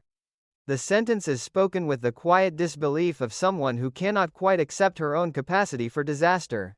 The three-layer banana cream cake, baked with such hope and such careful attention to Collins's childhood preference, has been tumbling among the damp laundry. What emerges is no longer a cake. It is a warm, fragrant, thoroughly ruined emblem of good intentions gone wrong. Collins's response is gentle, almost kind. "Well, you certainly did surprise me, but the kindness only deepens the wound." Lucy has spoiled his laundry and her own grand gesture in a single catastrophic motion. I can still feel the mixture of laughter and genuine sympathy that filled me as a child. The cake deserved better. Lucy deserved better. And yet the disaster was so completely in character that it felt inevitable. Of course, the cake went into the dryer. Of course, the most elaborate romantic preparation of the day would end in warm, sweet, spinning ruin. The episode understands that Lucy's schemes do not fail because she is careless. They fail because her enthusiasm temporarily overwhelms her common sense, and the world is only too happy to supply the consequences. Then the second, more profound surprise arrives. Collins's mother walks in. She has baked him a cake. She has come to spend his birthday with him. She is delighted that he is not alone, and she is immediately warmly gracious to the assembled neighbors. The script gives her a cheerful, slightly overwhelming presence, and within seconds the entire emotional architecture of Lucy's evening collapses. The charity ball tickets that Lucy has been holding as her final best offering are transferred almost without discussion to mother and son. Collins, polite to the last, accepts the change of plan. The neighbors begin to disperse, and Lucy is left with the final, quietly devastating assignment. Collins needs a clean dress shirt for the evening. She offers to iron it. The image of Lucy standing in the laundry room ironing the shirt of the man who is about to leave for a glamorous ball with his mother remains one of the most poignant comic tableaus the series ever created. Ball plays it with exquisite restraint. There is no big speech, no flood of tears. There is only the quiet business of the iron, the careful attention to collar and cuff, and the small private knowledge that the evening she had imagined has been given to someone else. Joan's final remark, "Maybe someday, my son will pass up a girl with pretty legs and take me out," lands like a gentle shared sigh between two women who understand exactly what has been lost. I have returned to this sequence many times over the years, and each time I find new layers in it. On the surface, it is classic sitcom catastrophe, the cake in the dryer, the unexpected parent, the romantic plan undone by family obligation. Beneath the surface, it is something more tender. Lucy has spent the entire day trying to manufacture connection, first through a sewn button, then through a birthday cake, then through the offer of tickets to a ball filled with movie stars. Each gesture has been larger and more elaborate than the last. Each has been met with the world's indifference, or worse, its alternative arrangements. And yet she continues. She irons the shirt. She smiles. She lets them go. The cultural context of the early 1960s deepens the moment. The charity ball, with its promise of Dean Martin and Frank Sinatra and Debbie Reynolds and Cary Grant, represents a particular kind of mid-century glamour, the fantasy that ordinary people might for one evening stand in the same room as the faces from the magazines. Lucy's willingness to hand over the tickets is both generous and heartbreaking. She has been given access to that fantasy and immediately surrenders it so that Collins and his mother can enjoy it instead. The gesture is pure Lucy. The same instinct that made her champion Tink's song now makes her champion someone else's birthday, even at the cost of her own hopes. I think often of the final image of the sequence, Lucy alone with the iron.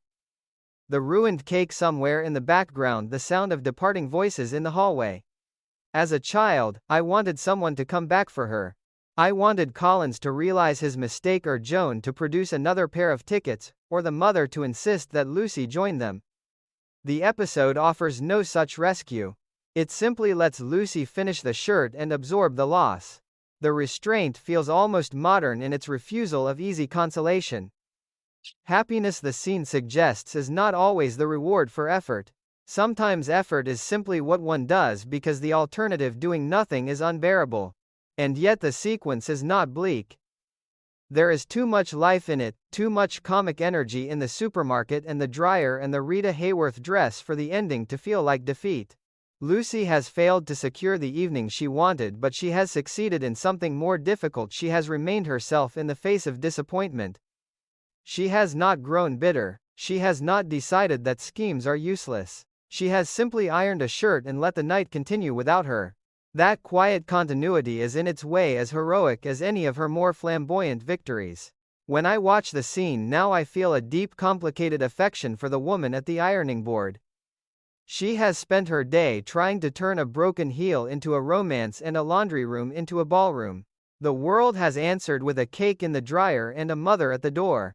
And still she stands there, careful with the collar, making sure the shirt will look presentable under ballroom lights she will not see. I was 9 years old the first time I watched her do it. And I thought it was the saddest, funny thing I had ever seen. The adult I am now thinks it may be one of the truest. I have always believed that the leopard coat sequence is one of the purest expressions of Lucy Carmichael's particular genius for turning desire into disaster. The coat itself is only the surface. What the episode is really interested in is the elaborate, almost architectural construction of a lie designed to transform an impractical longing into a practical necessity. When I first watched it as a child, I understood only the broad strokes. Lucy wanted something beautiful and slightly outrageous, and she was willing to break a major appliance to get it. The adult I am now sees the deeper comedy, the way the scheme exposes the quiet negotiations women of that era were forced to conduct with money, with men who controlled money, and with their own appetites. The code appears without warning. Lucy has brought it home on approval from Felix Frankel, the friendly furrier, for $99.50. She puts it on and moves through her apartment with the slow, delighted awareness of a woman who has temporarily become someone else. "I feel like a leopard," she says, and Ball plays the line with a private, almost sensual pleasure that still surprises me. There is nothing coy in it. Lucy simply likes the way the coat makes her feel, and for a few moments the episode allows her that uncomplicated enjoyment. Then the practical problem asserts itself. She does not have $99.50. Bankers, she explains to Joan with the weary wisdom of experience, will advance money for something sensible like an appliance, but never for something necessary like a leopard coat. The distinction is everything. And so the refrigerator must be sacrificed. Operation Leopard Coat begins with Lucy on her knees in front of the open refrigerator, tools in hand, attempting to unfix it. The physical comedy is immediate and rich. She does not know how to break a refrigerator any more than she knows how to repair one. She only knows that it must stop working in a way that looks natural. Joan's bewildered questions only heighten the absurdity. You're breaking the refrigerator because you could buy a leopard coat for $99.50. Lucy's affirmative reply is delivered with the calm logic of someone who has already moved past ordinary cause and effect. Of course, she is breaking the refrigerator. How else is she supposed to obtain the coat? I still remember the particular delight I took in this plan as a child. It seemed both completely insane and strangely reasonable. If the world would not give you what you wanted for the right reasons, then you simply rearranged the reasons until they matched what the world was willing to fund. The adult perspective recognizes the quiet satire. Women were expected to justify personal pleasure through the language of household necessity. Lucy takes that expectation and runs with it until it becomes farce. Mr. Mooney arrives for breakfast, summoned by Lucy's invitation and already suspicious. The relationship between these two is one of the great comic engines of the series, and this sequence shows it in classic form. Mooney knows that any warm greeting from Lucy conceals a request. When you warmly clutch my hand and say, "Well, if it isn't my favorite banker, I know you must want something." And the answer is no. The line is delivered with the exhausted clarity of a man who has financed too many of Lucy's previous inspirations. Ball's response is pure innocence. She only wants a friendly breakfast and a chance to talk about their old hometown of Danfield. The hometown detail is a masterstroke. It briefly humanizes the transaction and gives Mooney a nostalgic soft spot that Lucy fully intends to exploit.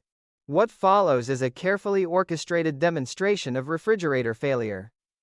The door handle comes off in Mooney's hand. The orange juice is warm. The ice trays, which Lucy has promised are frozen solid, produce ice that melts at comical speed.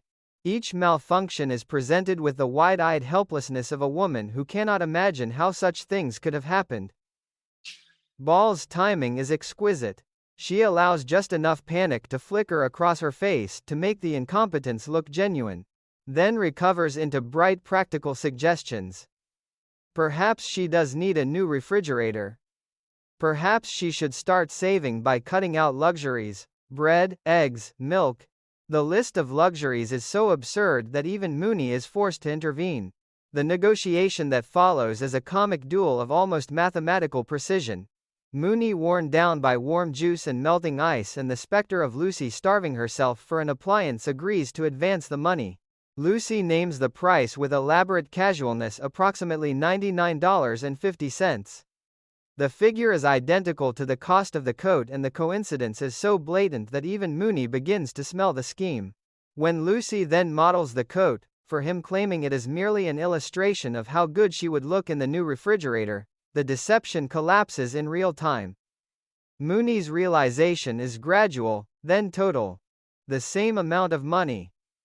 The same desperate longing. The same Lucy. His final refusal is delivered with the moral firmness of a man who has drawn a line and intends to stand behind it. If you want $99.50 for some foolish extravagance, you go out and earn it. The sentence lands like a verdict. Lucy's response is immediate, physical, and completely unrestrained. She begs. She promises to scrimp and save. She declares that she has never wanted anything more in her whole life. Ball plays the outburst with a rawness that edges close to genuine distress. For a moment, the comedy recedes and we are simply watching a woman who wants something beautiful and has been told she cannot have it. The intensity is startling. Then the episode restores the comic frame. Lucy's pleas become so extravagant that Mooney himself is reduced to sputtering comparisons with the leopard that originally wore the fur. I have always found this sequence deeply revealing about the economic and emotional realities of Lucy's life. She is not a wealthy woman. The small luxuries she desires must be extracted from a system that is designed to deny them. Mooney is both the gatekeeper of that system and, in his reluctant way, one of the few people who consistently shows up for her.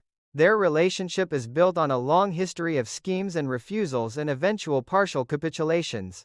This particular battle ends in defeat for Lucy, but the defeat is temporary. The coat remains in the apartment. The desire remains intact. And the episode has already begun to plant the seeds of the next, even more improbable plan to obtain the necessary $100. The cultural texture of the early 1960s is everywhere in these scenes. Fur coats occupied a complicated place in the feminine imagination of the period, symbols of glamour, of having arrived, of being the kind of woman who could command a certain level of material respect. Lucy's longing for the leopard coat is not presented as trivial. It is treated as a real and legitimate appetite, even as the methods she uses to satisfy it become increasingly unhinged. The episode allows her to want the coat without punishing her for the wanting. The punishment, such as it is, falls on the methods, and even that punishment is delivered with more affection than condemnation. When I return to this sequence, now I feel a complicated mixture of amusement and recognition. I have never sabotaged a refrigerator, but I understand the impulse to rearrange the world's categories until they accommodate a desire that will not be reasoned away. Lucy's genius is that she commits to the rearrangement with her entire being.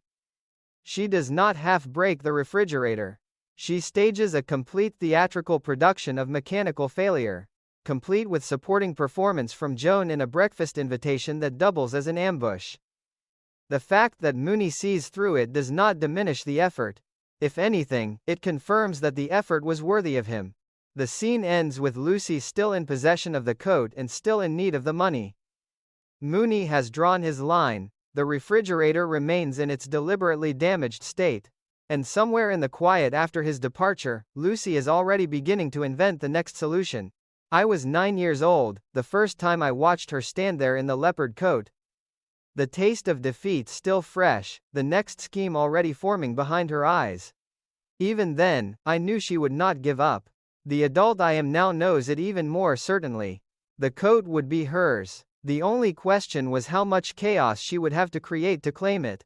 I still remember the exact shift in the air when Chuck Casey walked into Lucy's apartment. After the intimate failures of the leopard coat campaign and the quiet defeat at the ironing board, the episode suddenly admitted a different kind of energy, larger, more physical, touched with the casual glamour of people who earned their living by falling down on purpose. Chuck is a stuntman, big and amiable, the sort of man who can discuss the precise mechanics of a dead man's fall while reaching for popcorn. His presence changes the temperature of the room. Lucy, who only hours earlier had been begging a banker for the price of a fur coat, now finds herself hosting a private screening of one of his pictures and discovering in real time a new and highly dangerous solution to her financial problem. The evening begins with the simple premise of a date that is not quite a date. Johnny, whether son or young neighbor, the script keeps the relationship lightly sketched, has brought Chuck over because his own television is broken. They will watch one of Chuck's movies on Lucy's set until the moment he gets clobbered, at which point the evening's entertainment will presumably end. The arrangement is already comic. Lucy is being asked to provide both the screen and the hospitality for a man whose professional highlight reels consist largely of being hit, thrown, or otherwise violently inconvenienced. She accepts with the bright hospitality that is her default setting, and within minutes the three of them are settled in front of the television, popcorn in hand, watching a stagecoach thunder across some backlot prairie. What follows is one of the most delightful expert-amateur exchanges in the composite script. Chuck narrates his own work with the offhand pride of a craftsman. Watch the dead man's fall. I do from the top of the stagecoach a dead man's fall. When the stunt appears on screen, he adds almost shyly that the Undertakers once voted him Man of the Year. The joke is pure gold, and Ball's reaction, delighted, slightly horrified, completely engaged, gives it the perfect frame. She is not merely being polite. She is genuinely fascinated by the strange professional vocabulary of a man who has turned controlled disaster into a paycheck. The vocabulary itself becomes a running pleasure. AD4A is a dead man's fall. AJ11 is a stumble, specifically a bum stumble. And H12 is a roll over the table. Each term is introduced with the casual precision of someone describing the tools of an ordinary trade, and each is demonstrated either on screen or more perilously in Lucy's living room. When Chuck decides to show her a J11 in person, the demonstration ends with a collision involving a lamp and the sudden, ominous declaration that he has just executed a perfect H12. The physical comedy is broad and beautifully timed. Furniture is displaced. Lucy's concern spikes. And then Chuck's back gives out. The injury is the pivot on which the entire sequence turns. One moment Chuck is the competent professional explaining the difference between planned violence and actual harm. The next he is a man who cannot work the next morning's call because his sacroiliac has declared mutiny. The $100 he would have earned for the H12 is suddenly unavailable. Lucy's face as she processes this information undergoes one of those rapid transparent calculations that Ball specialized in. The coat still hangs in the closet. The banker has refused her. And here, in the form of a stunt that has just been demonstrated in her own living room, is a possible $100. I wish I could do an H12. I could sure use that $100. The line is spoken almost to herself, but Joan, or the equivalent supportive presence in the room, hears it and immediately recognizes the shape of the next scheme. Of course, Lucy can do an H12. Of course, she can report to the set in Chuck's place. Of course, the director will never know the difference if she simply shows up dressed for the part and executes one roll over a table. The plan is insane on its face. It requires Lucy to pass as a professional stuntman. To perform a physical feat she has only just learned the name of, and to do so in front of a camera crew that is presumably accustomed to a certain level of competence. None of these obstacles deters her for a second.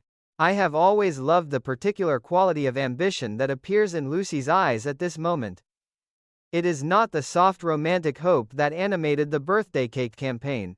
It is something harder and more practical, the clear-eyed recognition that a sum of money exists and that a single spectacular act of physical courage might claim it. The leopard coat has ceased to be a luxury. It has become a goal that justifies entering a professional arena for which she has no training whatsoever. Ball plays the decision with a mixture of excitement and private terror that still feels completely true. Lucy knows the plan is dangerous. She simply wants the coat more than she fears the danger. The cultural resonance of the sequence is worth lingering over. Stunt work in the early 1960s remained one of the last largely invisible crafts of the film industry, essential, poorly credited, and still dominated by men who treated controlled injury as a normal part of the workday. The idea of a middle-aged widow from Danfield walking onto a set and declaring herself Iron Man Carmichael is already comic. The fact that she does so in order to finance a leopard coat only heightens the absurdity. Yet the episode never treats her ambition as purely ridiculous. There is a genuine respect in the way it allows Lucy to look at a professional skill, decide she can approximate it, and then proceed to try. The same impulse that made her a medium hand secretary and a self-appointed talent scout now makes her a candidate for the most physical job on a film set. Chuck's final contribution to the evening is the note he will leave for the director: "Sorry, can't work today." This will introduce Iron Man Carmichael. Best H12 man in the business. Love, Chuck. The love is immediately amended in Lucy's reading to regard, but the damage is done. The note exists. The identity has been created. All that remains is for Lucy to appear on set the next morning and attempt to live up to a reputation that was invented in her living room over popcorn and a damaged lamp. I think often of the quiet moment after Chuck and his date leave, when Lucy is alone with the knowledge of what she has agreed to do. The script does not give her a long soliloquy, but Ball's face supplies everything necessary. There is fear there, and excitement, and the particular stubborn set of the mouth that means she has already passed the point of possible retreat. The coat is still in the apartment. The $100 is still attached to a single roll over a table. And somewhere in the early morning hours, She will transform herself into Iron Man, Carmichael, and walk onto a set where no one is expecting a redhead with medium hand experience and a desperate need for fur. When I was 9 years old, I believed she could do it. I believed it, the way children believe in the people they love, completely without reservation, with full confidence that desire and courage would be enough. The adult I am now knows that the next morning's events will be both funnier and more painful than either of us could have predicted. Yet, the belief itself remains precious. Lucy looked at a professional stunt, calculated its cash value, and decided that her own body was sufficient instrument to claim the money. The decision is reckless. It is also one of the most purely optimistic acts in the entire composite script. She does not ask whether she is qualified. She simply asks whether the reward is large enough to justify the attempt. The answer, as always, is yes. The sequence ends with the plan fully formed and the night drawing to a close. Chuck's back is still troubled. The H-12 remains unperformed. And Lucy Carmichael, who began the day trying to extract $99.50 from a banker by sabotaging a refrigerator, is now prepared to extract $100 from a film production by sabotaging her own physical safety. The continuity of ambition is breathtaking. The methods have changed. The goal has not. And somewhere in the quiet of her apartment, the leopard coat waits with the infinite patience of an object that already knows it will be worn. I still feel a small jolt of anticipatory terror every time the script delivers Lucy to the film set the next morning. The leap from living room demonstration to professional soundstage is so extreme that even now, after countless viewings, I experience a flicker of maternal worry on her behalf. She is carrying Chuck Casey's note. She has adopted the name Iron Man Carmichael. She has prepared herself as best she can to execute a single H-12 a roll over a table for the sum of $100. What she cannot know, and what the episode delights in revealing, is that the director has already decided to change the stunt. The arrival sequence is a comic masterwork of misplaced confidence. Lucy presents the note with the brisk professionalism of someone who has been doing this for years. The other stuntmen accept her presence with the mild curiosity reserved for a newcomer who claims to have worked on Lawrence of Arabia and to have suffered a camel kick to the throat that permanently altered her voice. Ball's performance here is a thing of beauty. She deepens her register just enough to suggest a woman attempting to sound like a man who has been kicked by a camel, then allows the voice to crack back into her natural range whenever concentration slips. The result is both ridiculous and oddly convincing. For a few minutes, the crew almost believes her. Then the director arrives, and the carefully constructed identity begins to unravel in the most spectacular fashion. He wants to change the action. Instead of a simple H-12, Iron Man Carmichael will perform a Z7, a swing from a chandelier. The request is delivered casually, as if chandelier swinging were a minor variation rather than an entirely different category of physical risk. Lucy's face in that moment is a perfect study in controlled panic. Ball lets us see the rapid internal calculation. The coat still costs $99.50. The original stunt has been replaced by something far more dangerous, and retreat is no longer possible without exposing the entire deception. When she finally answers, the single word is both resignation and commitment. I'll swing. I have always loved the quiet courage of that decision. Lucy is not fearless. She is simply more afraid of losing the coat than she is of the chandelier. The distinction matters. Her bravery is not the abstract heroism of someone who enjoys danger. It is the practical heroism of someone who has weighed a specific fear against a specific desire and chosen the desire. Watching her make that choice, I feel the same complicated mixture of admiration and alarm that I felt as a child. I wanted her to get the money. I also wanted her to survive the morning intact. The saloon brawl sequence that follows is pure controlled chaos, and Ball moves through it like a woman who has studied the choreography for approximately 40 seconds and is now determined to improvise the rest. The director wants the fight to look real. Shirts are to be ripped. Bodies are to fly. The entire company of stuntmen is to converge in a whirlwind of fists and furniture. Lucy, dropped into the middle of this professional mayhem, responds with a series of reactions that are both completely wrong for the scene and completely right for the comedy. She hesitates when she should strike. She strikes when she should fall. She becomes entangled with props that were never meant to be her responsibility. At one point, she appears to forget which side of the brawl she is on and simply spins in place, a redhead island of confusion in a sea of choreographed violence. The physical comedy reaches its peak when the chandelier finally enters the action. Lucy is hoisted swings with more desperation than grace and somehow manages to turn the entire elaborate stunt into an accidental piece of slapstick so effective that the director calls cut in a state of genuine delight. "You know, that's the funniest fight scene I've ever seen," he declares.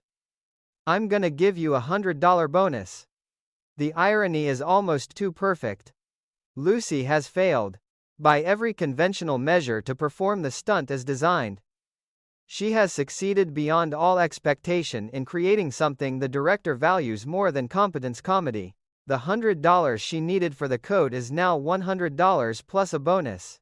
The leopard coat is suddenly miraculously within reach.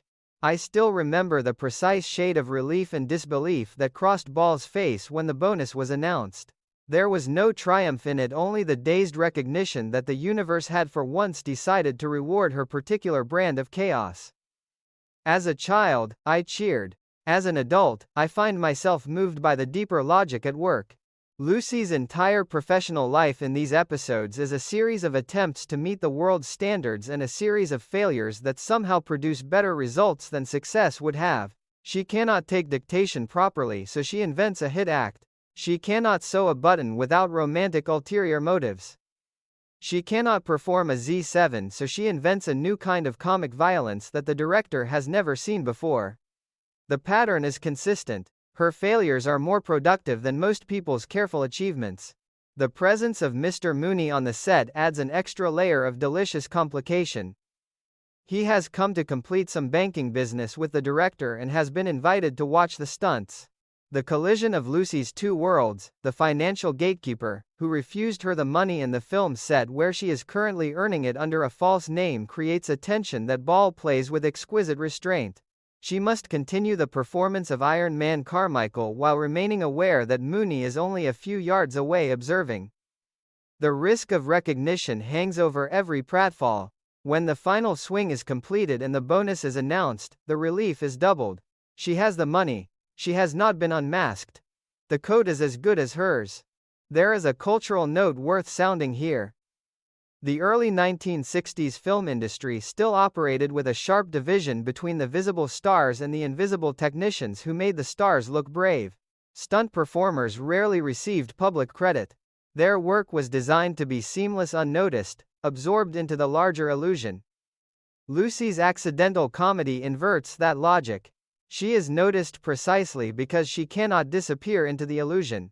Her failure to be invisible becomes the very thing that makes her valuable. In a quiet way, the sequence offers a small critique of an industry that preferred its labor unseen.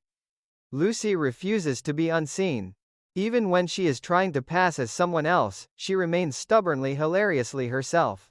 When I return to this sequence, now I find myself thinking about the nature of accidental success. So much of Lucy's comedy depends on the gap between intention and result. She intends to be a competent secretary and becomes a talent scout. She intends to be a graceful romantic strategist, and becomes the woman who put a cake in the dryer. She intends to execute a clean Z7 and becomes the funniest thing the director has ever seen. The gap is where the laughter lives. But it is also where a certain kind of grace lives. Lucy never gets what she planned. She keeps getting something stranger and in its way more interesting. The scene ends with the bonus secured and the day's work completed. Lucy is still in costume, still carrying the residual adrenaline of the chandelier swing, still aware that Mooney has been watching. The leopard coat is no longer a distant longing. It is a purchase waiting to happen. And somewhere in the quiet after the director calls the final cut, Iron Man Carmichael begins the slow process of turning back into Lucy Carmichael, the woman who needed $100 and was willing to swing from a chandelier to get it. I was 9 years old the first time I watched her make that swing, and I held my breath until she landed. The adult I am now knows she was always going to land. The landing was never the point. The willingness to swing was the point. And on that particular morning, in front of a director who had never seen anything like her, The willingness was enough. I still remember the precise quality of the silence that filled Lucy's apartment at 4 o'clock in the morning before the doorbell rang. The stunt work was finished, the bonus was secured, the leopard coat was no longer an impossible longing. For a few hours the world had seemed almost manageable. Then the doorbell sounded, and with it came the unmistakable sound of a past that refused to stay politely in the past. Rosie Harrigan, now the Countess Henri Gaston Armand Jean-Louis Philippe Framboise de Cul-de-Sac, stood on the threshold, fresh from Paris, trailing luggage and an entire unfinished chapter of Lucy's earlier life. The reunion is played with the particular warmth Ball always brought to friendships that predated the California years. There is no awkwardness of the long separation, only the immediate, slightly breathless delight of two women who once knew each other when both were still forming. Rosie has forgotten the time difference. She has arrived ready for love, lunch and laughter, only to discover that in California, it is the hour of curlers and catnaps. Lucy, half asleep and completely generous, insists that Rosie stay. The insistence is pure Lucy. The same open-door policy that once admitted a struggling songwriter with a song about the moon now admits a countess with a complicated title and an even more complicated financial situation. The conversation that follows is a gentle master class in the gap between romantic self-presentation and actual circumstance.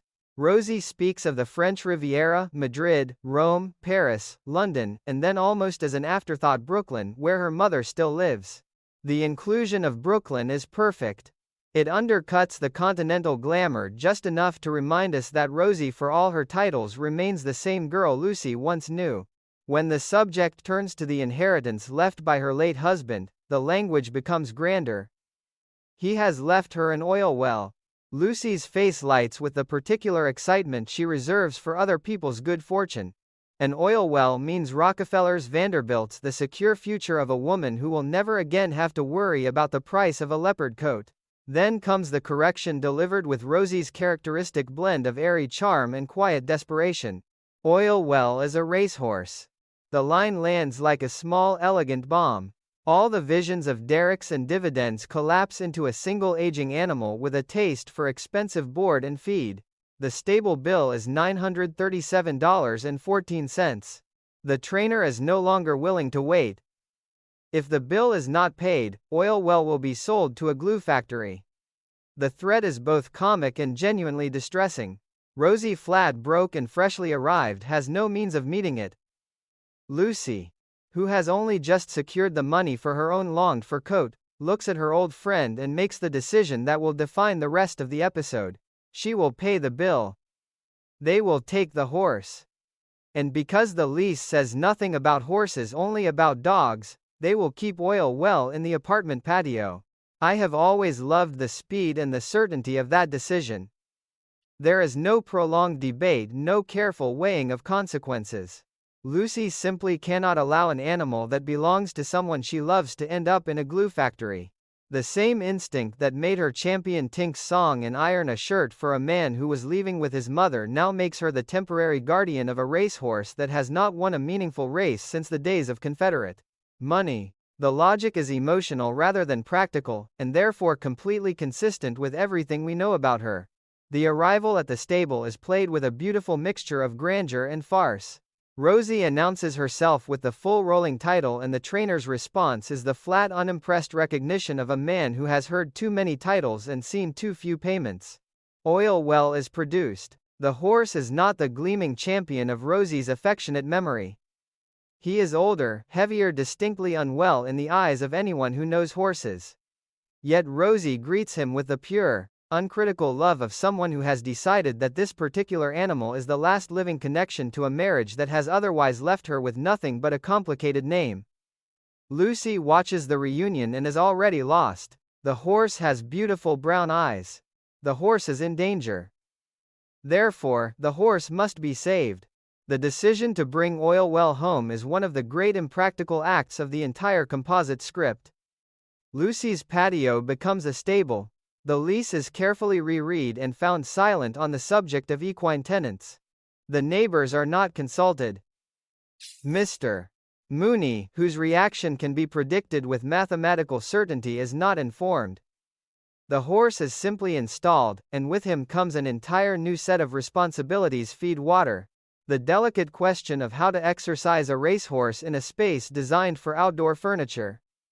Lucy accepts them all with the same bright competence she once brought to medium hand shorthand and chandelier swinging. I think often of the particular courage required to look at a problem the size of an unpaid stable bill and an aging horse and decide that the solution is to bring both into a second-floor apartment. Most people would have found a cheaper stable or a temporary loan or a quiet way to let the problem remain Rosie's alone. Lucy does not think that way. A friend is in trouble. An animal is in danger. The patio is available. The syllogism is complete. Consequences can be dealt with later. Preferably, after a good night's sleep that neither woman is likely to get. The cultural texture of the moment is rich. The early 1960s still carried a lingering fascination with European titles and the faded glamour of old money, even as the actual economic realities of such inheritances were often far less romantic than the novels suggested. Rosie's Countess status is both genuine and largely useless. It opens no doors at the stable. It pays no bills. It serves primarily as a comic contrast to the very American problem of an overdue feed invoice. Lucy's response is equally American in its pragmatism: if the system will not care for the horse, then the system will be bypassed. The patio will do what the stable would not. When I return to this sequence, now I feel a deep affection for both women. Rosie, for all her titles and her area rivals, is essentially alone in the world with a horse she cannot afford and a past she cannot quite escape. Lucy, who has spent the previous days accumulating small disasters in pursuit of a coat, now sets the coat aside without a word and takes on a much larger disaster in pursuit of loyalty. The exchange is never discussed as sacrifice. It is simply what one does when the doorbell rings at 4 in the morning and the person standing there is someone you once knew when the world was simpler. The scene ends with oil well installed in the patio, Rosie installed in the apartment, and Lucy standing in the quiet aftermath of another life-changing decision made at high speed and with full emotional commitment. The leopard coat is still unpaid for. The chandelier swing has already begun to fade into memory. In their place is a racehorse that may or may not be well, a countess who is certainly broke, and a patio that was never designed for hoofprints.